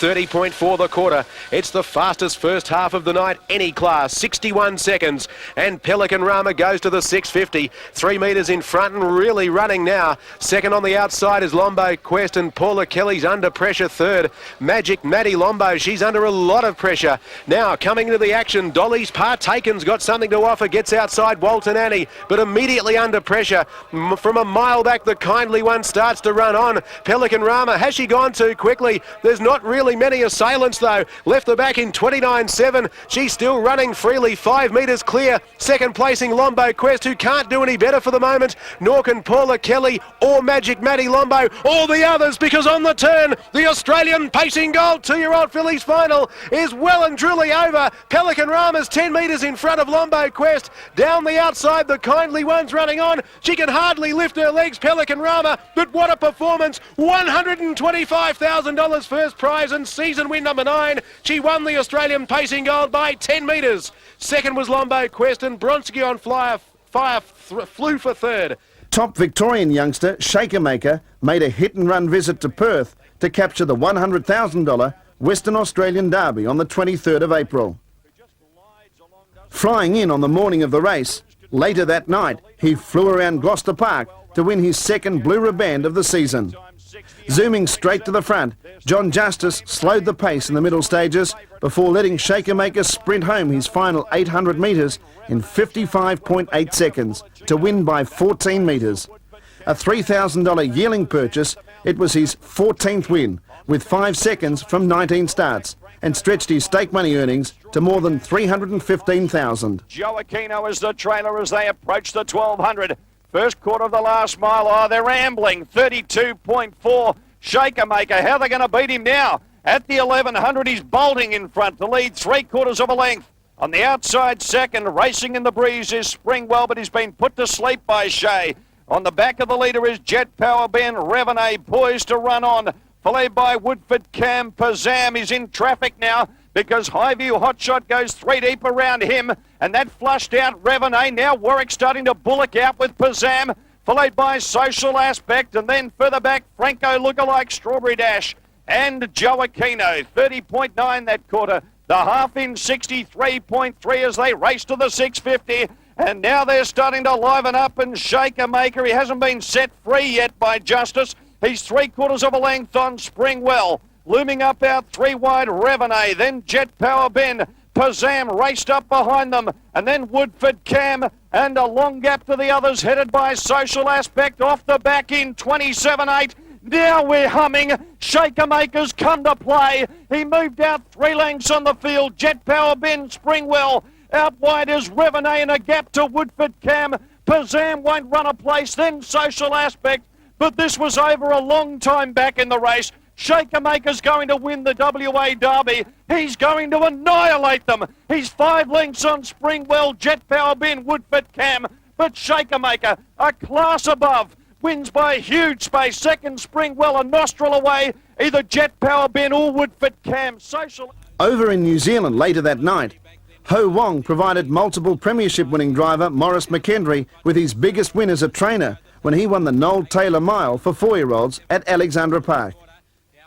Blessed with the #1 draw and the aid of a passing lane, Ho Wong came through from the trail behind London Pride to win by nearly a length.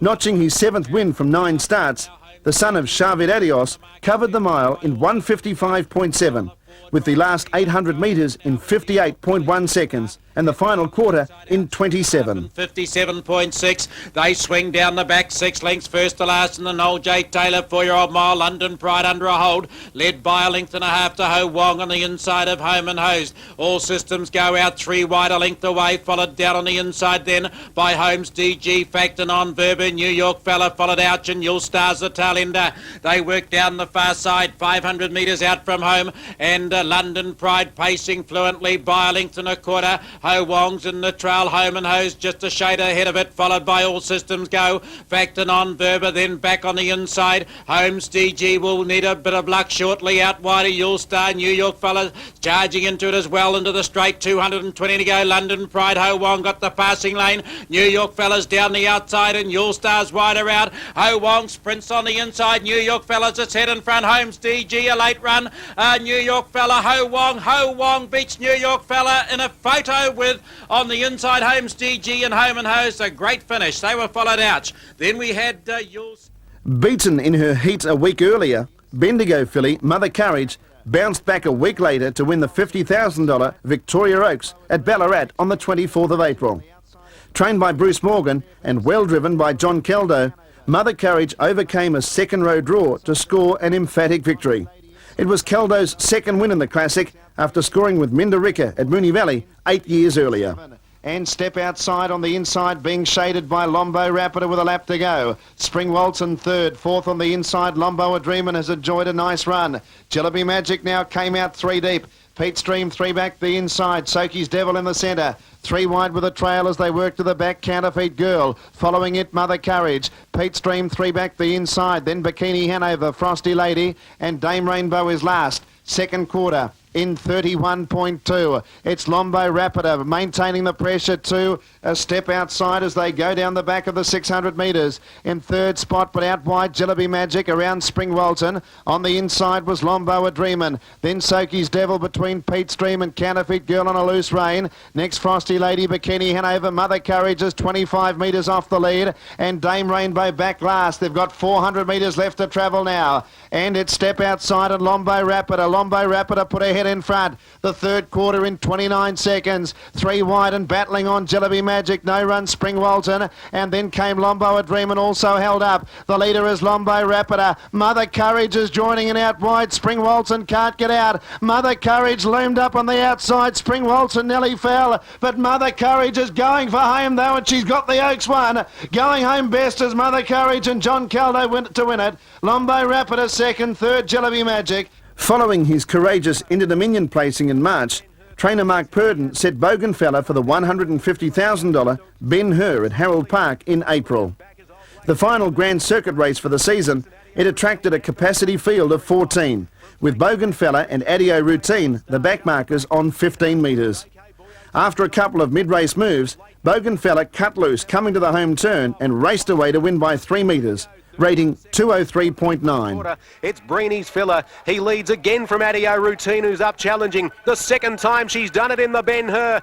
But such is the name of the race, you've got to be tough. Then came Old Black Magic, followed on the outside by Bougainfella. 4 wide Anvil Star goes around Happy Asset. OK Boyo, first Grand Circuit race, he'll remember this. He's 4 wide with a lap to go. Then Zuganov leads Franco Hattrick. Late bid 3 wide with a trail from Richie Hushed. World Grand Montana takes off. 31 for that quarter. 62 for the first half in the Ben Hur. It's Breeny's Filler, 2 metres on Adio Routine.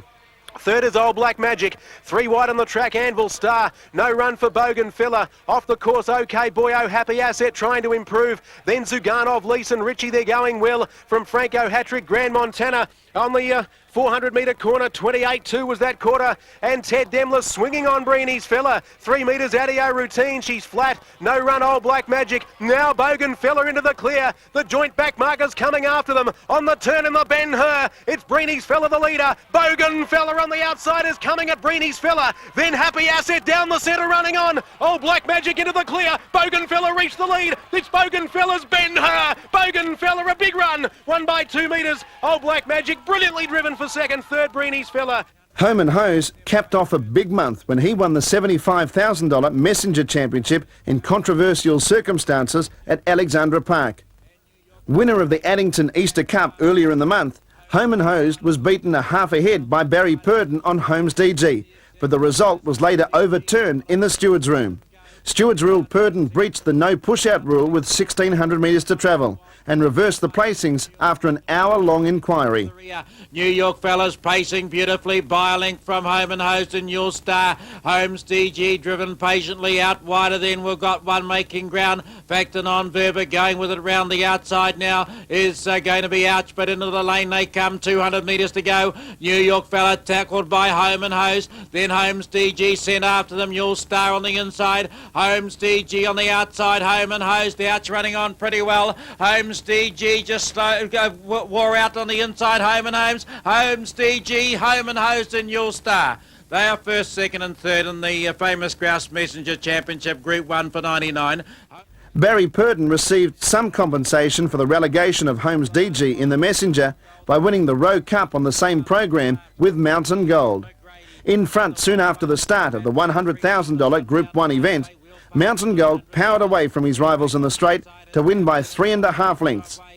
His second win in as many starts for Purdon, the victory advanced the gelding's stake earnings to more than $152,000. Meander and Needham, then Miss Whiplash and Sunny Action, the half 63. Down the back they go in the J. Rowe Memorial Cup, sponsored by Custom Fleet and Mountain Gold by a length and a quarter. Nuppy Kiosk on the outside. Down on the inside is McGrady. In the 1-1, the Patriot, just been shadowed by Sundown and Bay Cavaletta. Then Meander and Liberator, followed by National Interest. Sundown's Way just ahead of it. Africa's looking to make ground up and around. Runners followed by Solar Fire. Then we've got Meander and Eden on the outside. Miss Whiplash and Sunny Action. Round they come though, and Mountain Gold going like a power horse. Out by 2 lengths down the J. Rowe Memorial Cup. McGrady out wider. Then we've got Sundown and Bagan there, followed then by Nuppy Kiosk. Mountain Gold, but Purdon releases a brakes. He goes. Whoosh, he's gone away. They won't get him. Finishing well wide out as Miss Whiplash, but Mountain Gold, some compensation for Barry. First in the Rowe Memorial Cup. Second on the inside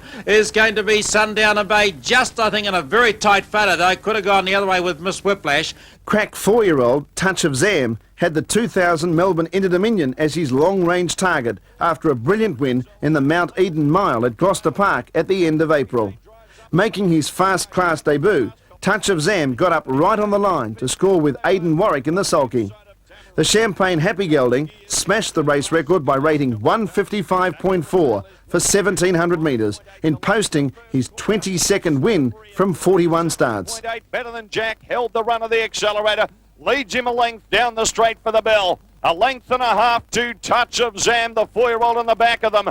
Michael Leslie about to go up in the 1-1. He won't get there. Touch of Zam popped off the rails. Mon Poppy Day will take the shortcuts. He'll need them now. Atomicron next on the inside of Shattering Class, then Golden Gears. Tabaret in the one outline from Grand Canyon Collector. 29.8 that quarter. The half in 57.6. The accelerator raced to the lead at the 500 and he broke away. He's 2.5 lengths on Touch of Zam around them to second. Mon Poppy Day moved to third, better than Jack's Gone. Followed by Michael Leslie. Right off the track, Shattering Class getting something going now. And then Tabaret. Atomicron can't find a run. Look at the times. 28.9 that quarter. The accelerator in front coming to the turn. Touch of Zam's out after him. He's 2 lengths away, but 4 lengths on the rest of them. It's Shattering Class going to third. The accelerator in front. Touch of Zam is reeling him in. Touch of Zam out after the accelerator. He grabbed him right on the wire. What a run. Touch of Zam superior. He beat the accelerator. Third's close. Golden Gears from nowhere.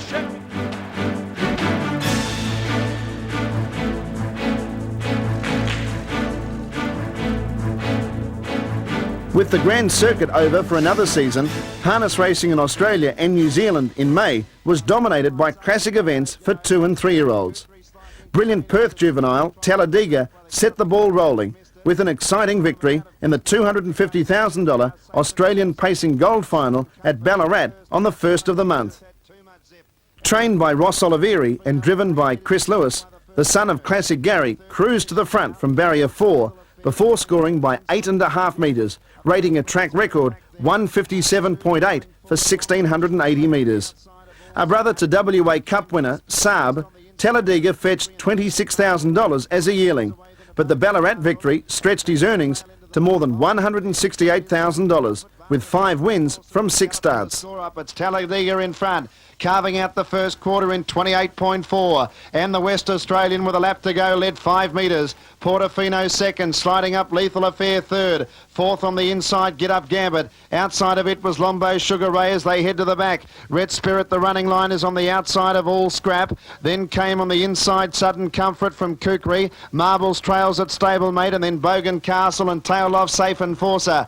31.5 the second quarter, and Talladega leads by 2 metres as they head down the back. Lethal Affair running second, Portofino third. In fourth spot was Get Up Gambit. Wide out onto the track at the moment was Lombo Sugar Ray. Red Spirit in a bit of trouble there. Kukri slightly inconvenienced. Going through along the inside was All Scrap, and then came Marbles as they head off the back, but it's Talladega travelling well. 400 metres to go. It led 4 metres. Under the whip was Lethal Affair. Then came Get Up Gambit. Red Spirit running on. Portofino struggling, and then Lombo Sugar Ray, Kukri. Oh, Marbles in trouble there. Galloped as they come around the turn. Talladega well clear. Straightens up 6 or 7 metres in front. Lethal Affair second. Then came Get Up Gambit. Further out was Red Spirit, but it's all Talladega under a hold with 100 to go. And the West Australian Boom Youngster has the Aussie goal shot to bits. Talladega's going to win it by 12 metres. Second placing Lethal Affair. Third goes to Red Spirit just in front of Get Up Gambit.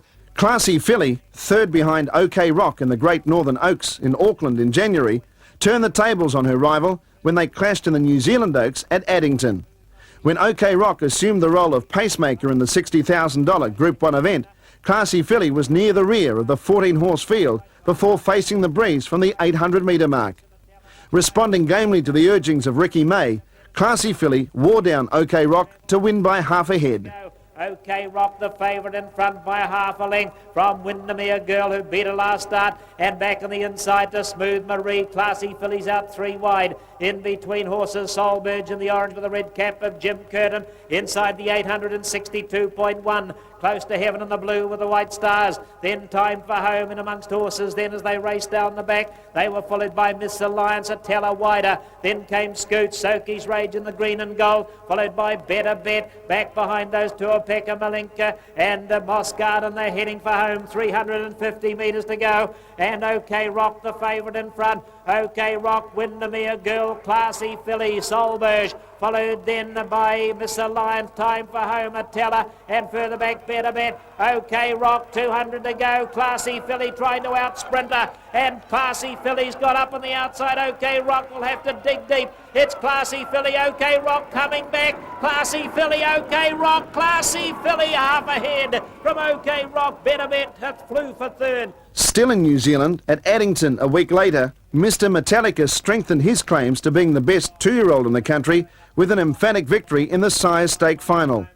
Off the second row, Mr Metallica was caught facing the breeze for the last 1,400 metres of the $150,000 Classic before scoring by a length. It was the third win with 2 seconds from 5 starts for the Sable Vision gelding, trained by Gary Mackett and driven by David Butcher. And the leader Home for Christmas. Mr Metallica's ranged up outside it, right in behind Every Chance in the trail. Tupelo Rose and Kevin Townley swinging on it. 800 to go. Mighty Moment in the red cap outside a Bird of Prey with 30 Nutty Stream down in the inner. Next is Easy Anvil, followed in the centre by Scoot Mysteriously by Jack Taurus, the New South Wales rep, starting his move. London Express is going to keep him wide, and Stars and Stripes, the half 63.7. Out of the back, 600 metres to go now. And the leader Home for Christmas, 3/4 clear. Home for Christmas still in front. Right beside it, Scoot Mysteriously by Mr Metallica, just ahead of that though. And Tupelo Rose waiting for a space in the inner. Wider out we've got Easy Anvil and Mighty Moment. And heading the rest, Adios Dream and London Express wide. They swing for home, 200 metres to go. Mr Metallica shot clear. Mr Metallica, Easy Anvil, London Express coming, and Stars and Stripes down the outer. Mr Metallica, London Express, Stars and Stripes. Mr Metallica holding. Mr Metallica getting there, gets up to beat Stars and Stripes, London Express. Tupelo Rose didn't get... Fifth behind Classy Filly in the New Zealand Oaks, Solberg returned to form with a vengeance when she won the $110,000 Hydroflow Fillies final at Addington. Trained by Jim Dalgetty and driven by Jim Curtin, Solberg had several rivals in front of her turning for home, but ran on strongly to win by a short neck. She rated 158 for the mobile, 1,950 metres, a New Zealand record for her age and sex, with the last 800 metres in 57.1 seconds to post her 6th win from 19 starts. And on down the back they travel. The bunch covered by about 8 lengths with 600 metres to run. Windermere Girl's the leader. Windermere Girl about a half a length clear. OK Rock breathing down a neck. And over the outside is Time for Home. In the centre we've got Miss Alliance. Smooth Marie struggling to keep up on the back of the others. Better Bets trying to finish it off. Classy Filly waiting for a bit of space in the centre. Then Tour Pecker, Malinka and Close to Heaven and Solberg. Round the bend for home they come. Windermere Girl. OK Rock the outside now, throwing down the gauntlet to it. Better Bets coming at the pair of them. Then Tour Pecker, Malink, Classy Filly trying to bulldoze away out. It's Windermere Girl, Better Bet. Here comes Solberg with a weathering run down the outside. Solberg and through the centre. Classy Filly, Solberg got there. Classy Filly got up for second. Windermere Girl, and then Better Bet. Lombo Rapida, a gallant second to Mother Courage in the Victoria Oaks, returned to the state of her birth to win the $50,000 WA Oaks at Gloucester Park on the 21st of May, providing Trevor Warwick with his 4th win in Perth's premier event for fillies. It was the 3rd successive WA Oaks victory for owner Mick Lombardo and co-trainers Noel Alexander and Jane Davies, after winning the previous 2 editions with Concord Lombo and Tailor-Made Lombo. With 5.50 to run, it's serious up front now, where Disco Lights led a half length on Lombo Repeater, and the sprint is on. They've got away about 2.5 lengths on Our Special Angel. A similar margin to Irene of Argyle. Sabrina starting to make ground now. And then Penny for Thoughts, and I wouldn't give a penny for the rest of these chances. 29.6 third quarter. It's Disco Lights being eyeballed by Lombo Repeater as they come to the corner. They're about 2 on Our Special Angel, Sabrina. It's Lombo Repeater asserting her authority. She's taken the lead from Disco Lights. Our Special Angel, Sabrina, is rattling home. But this is a wonderful filly. And Lombo Repeater drew clear to score. 1 at a length on the line. It's 3 for Lombardo. Second in was Disco Lights. Third, Our Special Angel. The brilliant but sometimes erratic Alabama's Idol put it all together when he won the $60,000 Oceania El Dorado final for 3-year-old trotters at Ballarat. driven by Michael Langdon, the son of champion trotter Maori's Idol, trotted faultlessly and cleared out in the straight to win by 9 metres. The victory provided trainer Danny Norris with a welcome change of luck after being severely injured in a horrific race fall at Moonee Valley 9 months earlier. Thel Pride looked beaten. Rocky Bloomfield headed it, and it's now joined by Alabama's Idol. 4 metres to Ryan's Flash, keeping in touch. Out there wide Spontaneously, and then Bell Salute. Thel Pride dropped out, and Starlight's Child now moves into 6th spot. Heading off the back of the 400. It's Rocky Bloomfield by ahead to Alabama's Idol, but it's still coming the outside. Now they've drawn away. 10 metres in front of Ryan's Flash. Bell Salute going through along the inside. Alabama's Idol put its head in front, rounding the turn. Third quarter, 30.6. It's Alabama's Idol and Rocky Bloomfield. 8 metres to Bell Salute, still running on, and then Spontaneously and Ryan's Flash, but it's Alabama's Idol trotting clear. 100 left to go. He puts 6 metres on Rocky Bloomfield. Bell Salute Spontaneously wide, but a faultless display by Alabama's Idol, and he wins it convincingly. Alabama's Idol, Michael Langdon win at 10 metres. Second, Rocky Bloomfield. Third, Bell Salute from Spontaneously. The following weekend, the spotlight was on the city of Bendigo for the second running of the Breeders' Crown Series for 2-year-old pacers and trotters. Gozo Heritage, a son of classic winners My Handsome Fella and Art Le Monde, blew most punters away when he finished strongly to win at tote odds of more than $102. The win did not surprise trainer Ange Pace or his son Ray, who drove the youngster, but they did call for some pre-race divine intervention by asking the pacing priest, Father Brian Glasheen, to bless the colt before the final.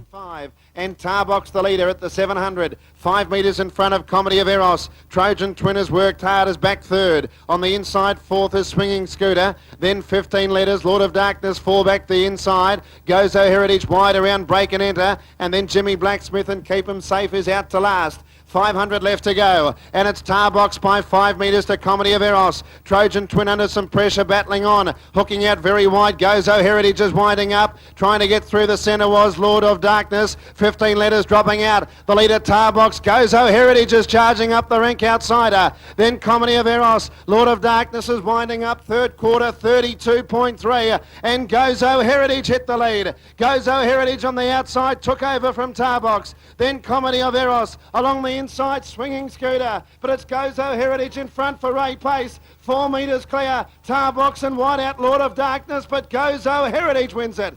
Gozo Heritage has scored. Photo the Miners, Tarbox and Lord of Darkness.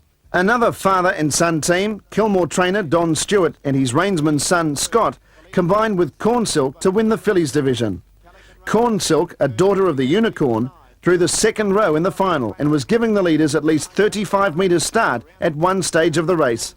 3 wide for the last lap, Corn Silk showed plenty of courage to win by 2 metres, rating 201.2, a fraction slower than Gozo Heritage. And Silken Sat Lombo is the leader, nearing the 600. Pelican Rama getting a bit closer though. There's only a neck between the two. 5 metres away, Colleen's Classic. Navy Girl dropped out. Corn Silk runs on, gets to fourth, about 8 metres off the lead. Sunset Soki trailing it, and then came Montana, justifiably so. Navy Girl, Eyes of an Angel, and Tanya Castle heading off the back of the 400. And the leader, Silken Sat Lombo, by a neck to Pelican Rama. 3 wide, Corn Silk, 5 metres off the lead. Montana's run right up behind the leader. Sunset Soki will be coming out 4 wide. Then Colleen's Classic as they round the turn. Third quarter, 29.2. Pelican Rama's flat out. Silken Sat Lombo led Corn Silk. Sunset Soki running on. Halfway up the straight, Corn Silk. Sunset Soki, Montana getting through. Corn Silk hit the lead. Corn Silk in front from Pelican Rama. Sunset Soki. Corn Silk's going to win the Breeders' Crown. Corn Silk first has beaten Sunset Soki and Silken Sat Lombo. Klaus Koch, named after a Scandinavian harness racing administrator, posted an effortless victory in the $31,000 Breeders' Crown for Trotters. Trained and driven by Peter Manning, the youngster was untroubled to score by 16 metres, rating a tick over 2.7. Klaus Koch is by the Contender, ironically the same sire as remarkable veteran trotter Night Pistol, the only trotters Manning had in his Great Western stables. But Klaus Koch at the 400, led by 20 metres. On the outside, Troublesome Miss is on the level now with Global Interest as they work inside the 400. Then at Gallop, Troublesome Miss. So Klaus Koch 20 metres in front, rounding the turn. Third quarter in 30.4. Klaus Koch into the straight. 20 metres clear of Global Interest. Cannonhead galloped. Storm Blazer still coming home with Come On Sam. But Klaus Koch is well out in front with 100 to go. And Klaus Koch is going to blitz them in the Breeders' Crown Trotters final. Klaus Koch first for Peter Manning, wins it by 15 metres. Second, Global Interest. Storm Blazer got going to run third.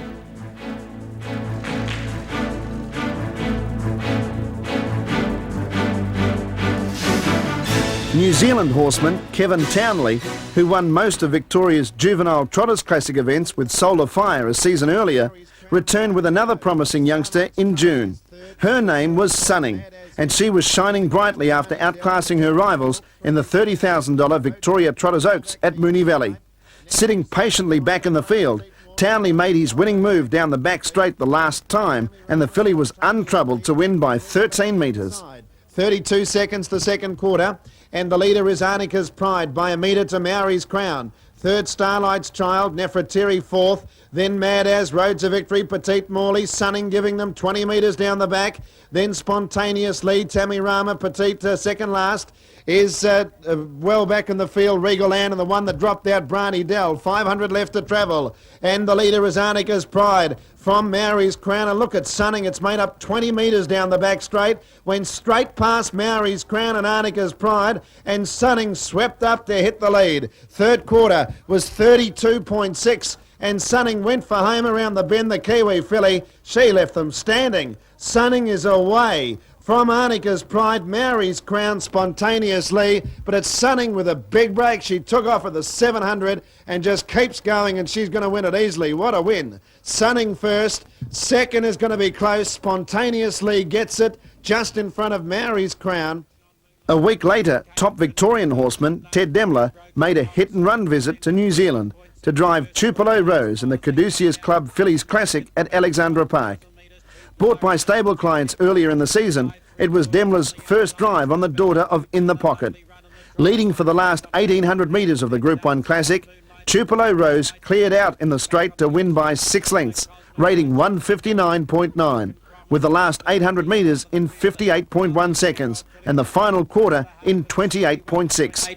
And they're down the back now with just over 700 metres to go, and the leader is Tupelo Rose by a length and a quarter. Estabella's landed up on the leader's wheel. Bhutan, nice run in the trail, still in there, followed Angel Hanover, 3 out. In the 1-1 now is Dancing On, Moonlight back on the inside, 3 deep is Shimna. Out in no man's land and making ground quickly is Cosmic Ice, and there followed Light Phantom, Broken Promises, Brindle. Off the back, 400 metres to go, and Demler eased out by 2.5 on Tupelo Rose. Bhutan is sticking grimly though. On the outside, Cosmic Ice followed Estabella. Then Shivna further out on the outside as they come in is Dancing On Moonlight, but Tupelo Rose goes for home. A clear leader, 2.5 to Bhutan, followed by Cosmic Ice. Then we've got Shivna over on the outside, Dancing On Moonlight, but the Group 1 Neverly Stud Caduceus Club Fillies Classics all over, and it's Tupelo Rose in a cakewalk by 5 lengths. Cosmic Ice second, Shivna third. There followed Lombo a Dreamin', a second string runner from the Noel Alexander stable, provided the first upset of the Brisbane Winter Carnival when she won the $50,000 Queensland Oaks at Albion Park at tote odds of nearly 50 to 1.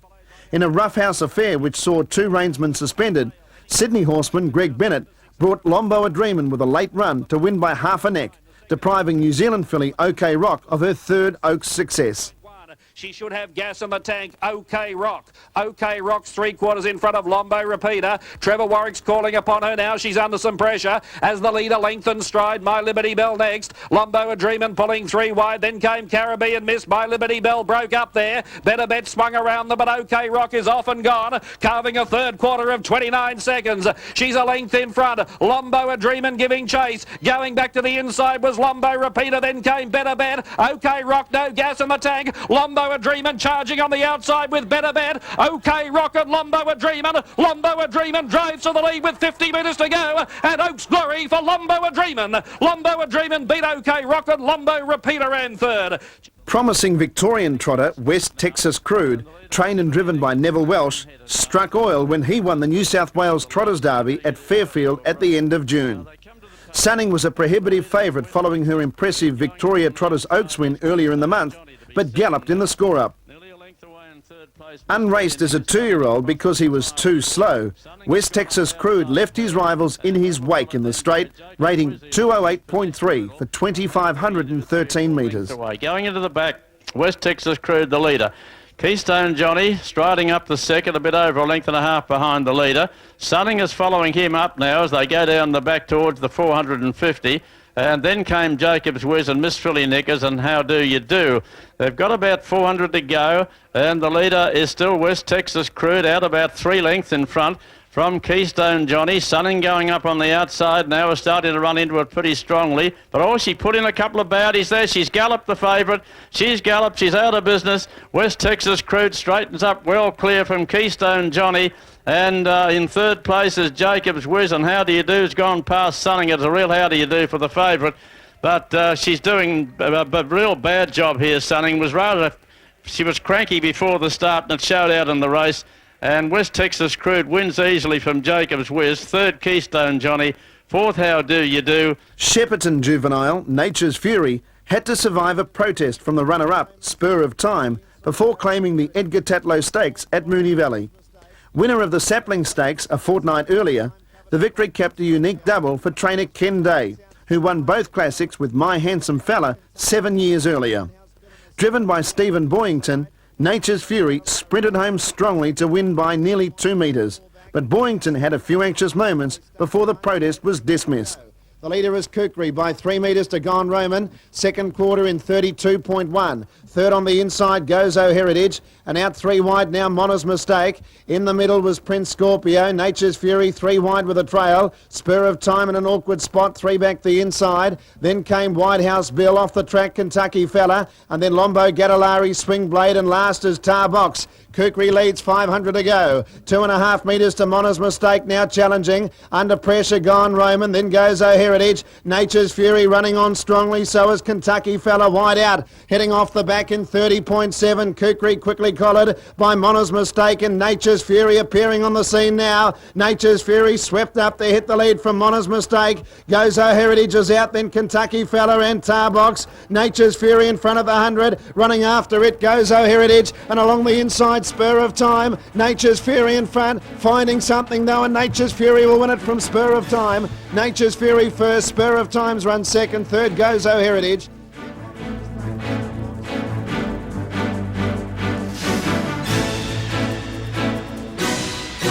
Talladega took his stake earnings to more than $250,000 when he won the $50,000 Golden Slipper Stakes at Gloucester Park in July. A prohibitive 4-1 on favourite, Talladega scrambled home by a head in the state's premier juvenile race, with the last quarter in a sensational 27.6 seconds. Look out from here. It's Knight of Stars starting to lengthen stride now as he heads to the far side inside the 600. He's still a length on Talladega, still not released by Lewis. Joke and Lorado third. Then Chivalrous Fella DJ 3 and Ruby Blood. Now Harper starts to get to work on Knight of Stars. Can he pinch the slipper off the back in 30.4? At the 350, he's a neck on Talladega, who starts to want to get in on the action. Now Lewis just clicked him up. He changed gear. He ranged alongside Knight of Stars and puts his head in front as they corner. Now Chivalrous Fella to the outside. Around the turn, Talladega takes the lead. Chivalrous Fella is rattling home down the outside. It's Talladega in front. The stablemate looms up on his outside. He just missed. He just missed. Talladega got in. He won it by a dead set breath on Chivalrous Fella. Third, what do we have there? Ruby Blood was rattling home. At Moonee Valley the following night, Pelican Rama reinforced her claims as Australia's best juvenile filly when she won the Edgar Tatlow Stakes. Pelican Rama took her first season's earnings to a staggering $267,151 with an ultra-impressive win. Posting her 14th win from 20 starts, Pelican Rama rated 159 for 2,060 metres, slicing 1.5 seconds off the previous race record. Out of the straight, heading towards the 800 metres, and Corn Silk leads. Pelican Rama right on her back second. The second quarter in 30.7, so they pick it up a little bit. Sitting third, Promise Use, 3 back the inside of Epona Sunshine. Hooking 3 deep, justifiably so. And then came Eyes of an Angel, Sunset Soki, Helena Lombo, Delmont Felicity, Sandalera, Montana Last. They're really starting to work down the back now. And it's Corn Silk, 5 metres to Pelican Rama, 6 metres to Promise You. And then came Eyes of an Angel. Heading off the back, Corn Silk, 4 metres, Pelican Rama sticking. And they've raced away. It's certainly a match in 2 now. Third quarter in 29.6. Corn Silk, 3 metres to Pelican Rama, not done with. 15 metres to Promise You. And then came Eyes of an Angel. Corn Silk led. Pelican Rama hooks out. Pelican Rama goes to Corn Silk quickly. Pelican Rama hit the lead and raced past Corn Silk. Pelican Rama's coming away from Corn Silk. They have spaced the others. Third, Eyes of an Angel from Sunset Soki, but Pelican Rama, 2.5 metres to Corn Silk. 25 away, third was Eyes of an Angel. Veteran Victorian horseman Graham Lang was in raptures after steering the Robert Cameron train last Sunset to victory in the home field at Moonee Valley. Lang declared the Kiwi a better 3-year-old than his own Wagon Apollo after last Sunset cruised to an 11-metre victory, rating 202.1 for 2,060 metres, just outside the track record set by Solar Fire a year earlier. The runner-up, New South Wales Derby winner West Texas Crude, was responsible for an excellent effort after losing at least 40 metres when he galloped at the start. They have 800 left to go, and Keystone Johnny the leader by 2 metres now to Maori's Crown. Third on the inside was Nefertiri. Second quarter 31.7. 3 wide, Flame Up looming up. Nefertiri behind the leader galloped. Jacobs Wiz is in the middle, fourth. Last Sunset running on, and then West Texas Crude 15 off the lead. Keystone Johnny at the 500 metres narrowly in front of Maori's Crown. Flame Up off the track joining in. Last Sunset runs on. Jacobs Wiz is flat, and even West Texas Crude continues to run on. Flame Up the leader going off the back, drew 3 metres. Last Sunset after it, Mary's Crown broke up. West Texas Crude still running on. Third quarter in 30.5. It's Flame Up and Last Sunset, the 2 Kiwis. 8 metres away, third West Texas Crude, but it's Last Sunset putting its head in front of Flame Up. 5 away, West Texas Crude. Last Sunset drew to the lead up the straight. From Flame Up, West Texas Crude, but Last Sunset's coming away. Last Sunset will win it. Great go for second between West Texas Crude, who might have got it, and what a run it. Last Sunset's first, Photo the Miners, West Texas Crude, Flame Up, nothing between them.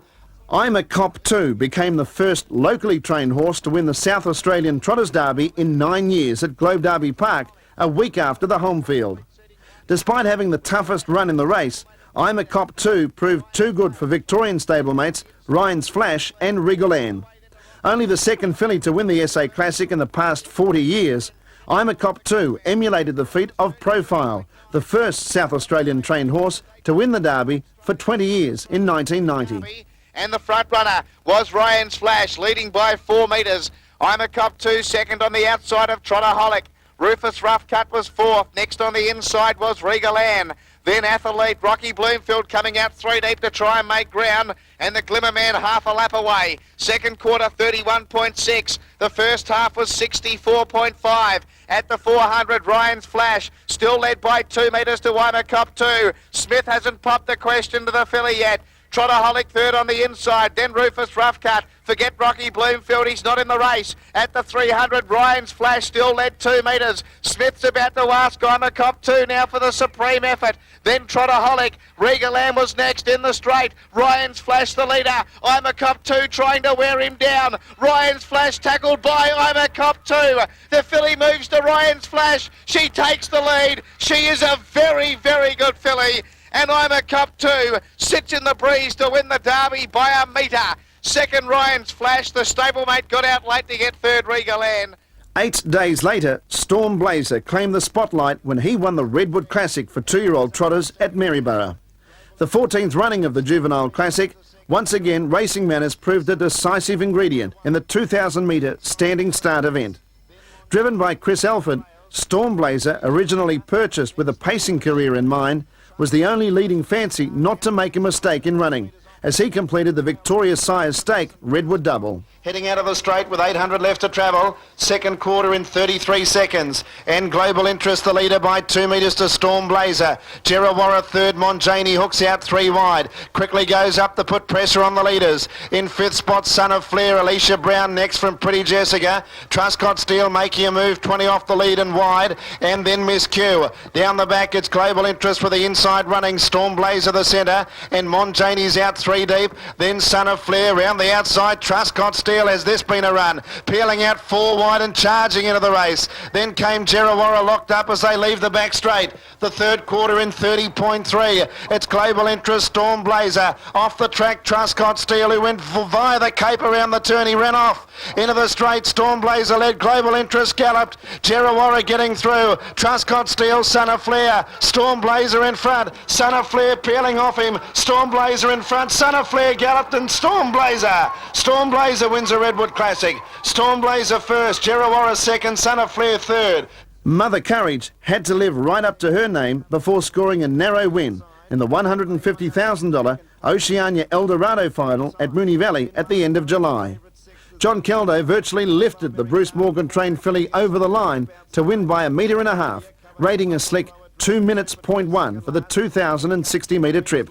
Heading out of the straight, approaching the 800 metres, and Sir Stromming in front, leading by 1.5 metres to left the fakes. The second quarter in 31.2. Third is Spring Walton, Reveille fourth, Pumpkin fifth, and then Mother Courage. Next on the inside, Lombo Americana. Covering it up was Step Outside. Lombo a Dreamin' racing outside of Aurelia. Can't Catch Me and Super Toy last on the inside. About 500 left to go. And Sir Stromming, 2 metres in front, left the fakes was second. Spring Walton behind the leader, third. Sir Stromming just sneaks away. Wide out now, Mother Courage let loose is starting to chime into it. Step Outside following. Lombo a Dreamin' is right off the track running on. Third quarter 29.7. Sir Stromming gets away, led 6 metres. Spring Walton, Mother Courage is flat. Then came Step Outside. Left the fakes gone. Reveille shuffled back and Pumpkin running on. Sir Stromming into the straight, led Spring Walton. Mother Courage still there. Pumpkin back to the express post lane. Sir Stromming in front. Mother Courage coming. Pumpkin the inside. Mother Courage hit the lead. She'll do it again.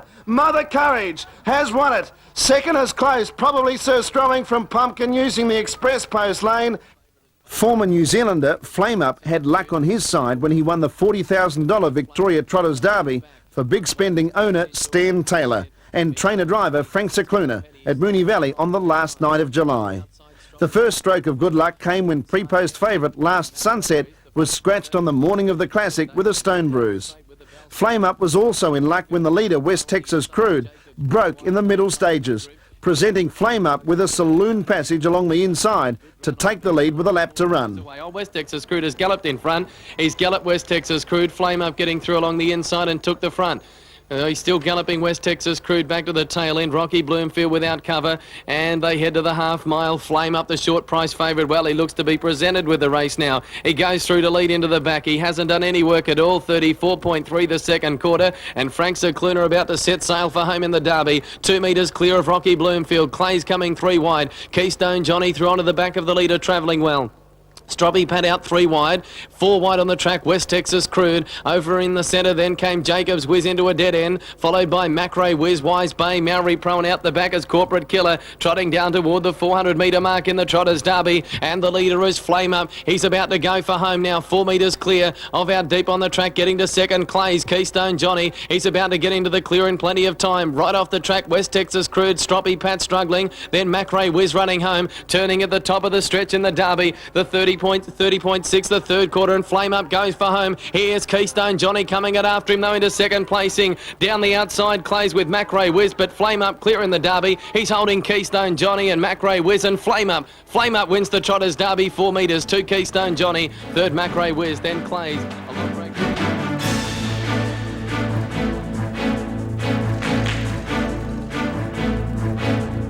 Australia's leading reinswoman, Karen Manning, overcame a horror drive to pilot classy colt Sky Strike to victory in the $150,000 Oceania El Dorado at Moonee Valley. Despite pulling extremely hard and having a tendency to hang in all the way down the straight, Sky Strike finished powerfully to win by 4.5 metres.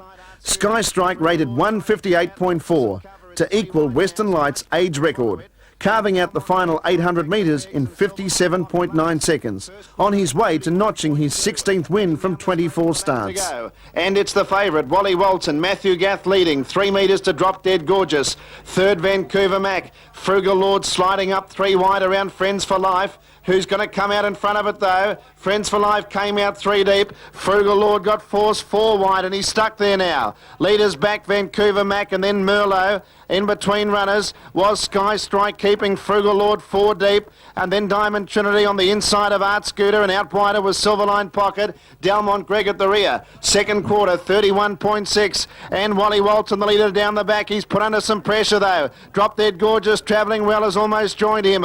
Wally Walton about a neck in front of Drop Dead Gorgeous. 3 wide is Friends for Life. 4 wide Frugal Lord, then Vancouver Mac. Merlot was next, and then Sky Strike. DJ Scooter well back in the field as they head off the back straight was Art Scooter, and they were followed by Diamond Trinity, Silverline Pocket and Delmont Gregg. Third quarter 29-1. Wally Walton led narrowly from Drop Dead Gorgeous, then Vancouver Mac, Merlot. Sky Strike running on strongly. Wally Walton led. Sky Strike is after it though. Sky Strike loomed up to hit the lead. He's drawn clear. Art Scooter runs on, but Sky Strike will win the El Dorado final. Sky Strike first, Art Scooter second, Wally Walton third. At Moonee Valley that night, Mother Courage claimed the title as Australia's best 3-year-old filly when she smashed her own age record in the $50,000 Australian Oaks.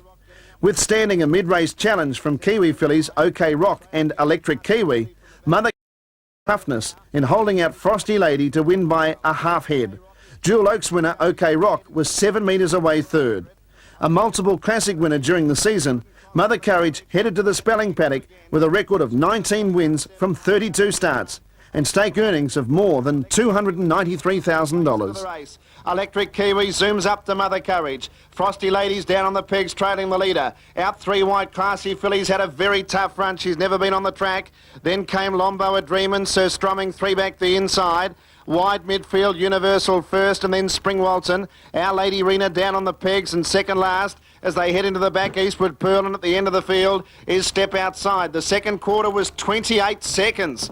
They're into a strong headwind down the back, and Mother Courage, she has been tested tonight. 2 metres clear. Second, Electric Kiwi. 3 wide, Classy Filly. She has been virtually the trip. Frosty Lady's had a good run. Then OK Rock, and out 3 wide with cover, Lombo a Dreamin'. 3 back the inside, Sir Strumming. Spring Walton, Universal first, Our Lady Rena. And back second last, Eastward Pearl, and at the end of the field, Step Outside. 30.3 the third quarter. Mother Courage turns 3 metres in front of Electric Kiwi. Frosty Lady about to get out, and then came Sir Strumming. Mother Courage 3 metres in front. Frosty Lady's out in plenty of time, then Sir Strumming. Mother Courage at the 100, 2 metres. Frosty Lady trying to cut her down. Mother Courage in front, Frosty Lady diving. Mother Courage hangs on, a great win, her best. Mother Courage, the champion 3-year-old filly, and there ain't no doubt about that. Mother Courage won it. Second, Frosty Lady, third's close. Sir Strumming battling on with OK. Impeccable manners were the main ingredients for the win of promising youngster Perfect Balance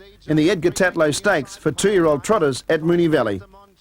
Driven by John Ryan for Tatura trainer Patsy Abrahams, Perfect Balance took over in front mid-race before scoring by 5 metres. And Jerrawara, second quarter in 31.3. They're into a strong headwind down the back. And Perfect Balance is 2 metres to Son of Flair. 4 metres away, Troublesome Miss out wide. Then Miss Q, Robbie DJ. Stormblazer still making ground. Is about 15 off the lead, 4 deep, but running on. Perfect Balance off the back of the 400. Led 3 metres to Son of Flair. 8 away, Stormblazer. Troublesome Miss flat. And then Robbie DJ and Monjani from a long way back out wide. Third quarter 30.7, and Perfect Balance led. 5 metres Son of Flair flat but sticking. 8 metres away third as they turn Stormblazer. Perfect Balance into the straight. 4 metres to Son of Flair. 8 away Stormblazer. Perfect Balance of the 100. Holding Son of Flair at the moment. It's 4 metres in front. Son of Flair can't get Perfect Balance, and he's got just that. A perfect balance for a trotter, and does the job in grand style. Perfect Balance first. Beats Son of Flair, and third home Stormblazer. Local hero Benefactor chalked up his 22nd win at Albion Park when he won the $75,000 4X Gold Winter Cup on the 7th of August. Off the second row, Michael Dux slipped around the field early to face the breeze, before sooling Benefactor to the front, turning for home. A comfortable winner, Benefactor rated 157.3 for 2,647 metres, in stretching his earnings to almost $250,000, the result of 32 wins from 52 starts. They run to the end of the second quarter. It comes up in 30.4. There has been no loafing. After Do's in front. Benefactor a neck back second. Admiral's Avenue a length back third and 3 wide. Back of Benner, he's snugly placed fourth on the pegs. Between runners, Kayima Kid. He's strung up in traffic. Undercover Lover. Spotting these leaders about 3 lengths start, and the pressure is going on at the top end now. Then Franco looks good. Journey's End, Sly By. Franco hat-trick and Sovereign Hill and Devil's Dream second last and last. Darryl Douglas has to get busy on After Do. Benefactor drew to a neck, half, 3/4 length lead, but Admiral's Avenue is closing, and so too is Undercover Lover, and then came Kayima Kid and Sly By. Third quarter, 29-1. He's got 200 left to go, Benefactor, to try and win the biggest race of his career. Coming after him, Undercover Lover, then Admiral's Avenue. It's Benefactor in front. Undercover Lover is cutting down the margin. Come on, little B. Come on, Benefactor. Queensland's best pacer. Punched out hard. It's Benefactor's Winter Cup. At his brilliant best, Benefactor is first. Kayima Kid's run second. Undercover Lover is third. Admiral's Avenue next with Franco hat-trick. Then came Sly By. After Do, Franco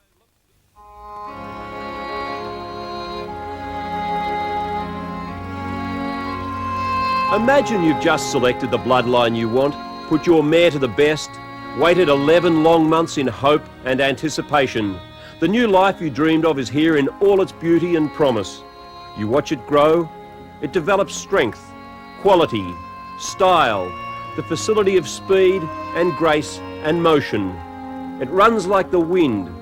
At the races, it surpasses your highest expectations and becomes a champion. Our philosophy at Alabar is the achievement of excellence in harness racing.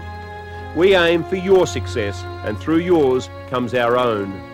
Evidence of this goal is the quality of our stallions, carefully selected for their outstanding bloodlines, ability, performance, conformation and genetic potential.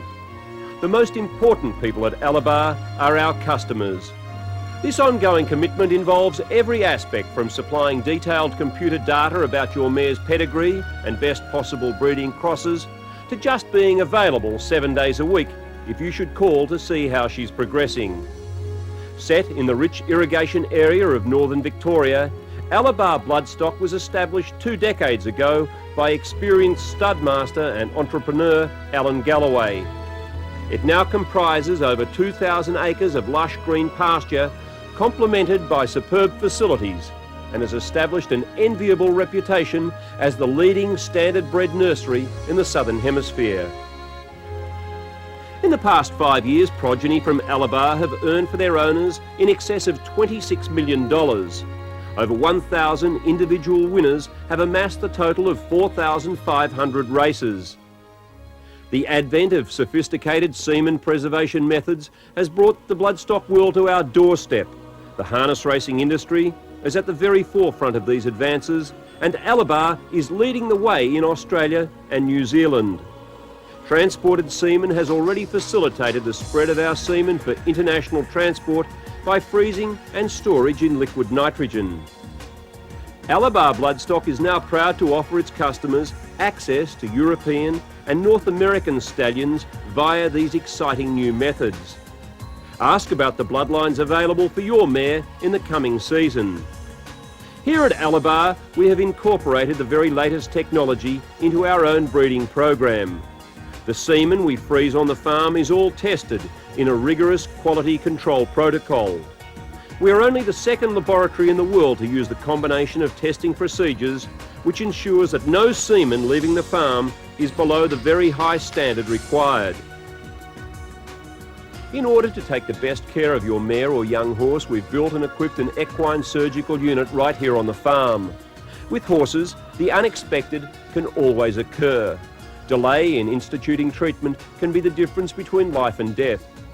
We now have the facility to treat most surgical and medical emergencies. The new hospital has an operating theatre and padded recovery room, endoscopy, radiology and ultrasound diagnostic equipment. If your horse becomes ill at Alabar, appropriate therapeutic techniques can instantly be utilised by our resident veterinarian.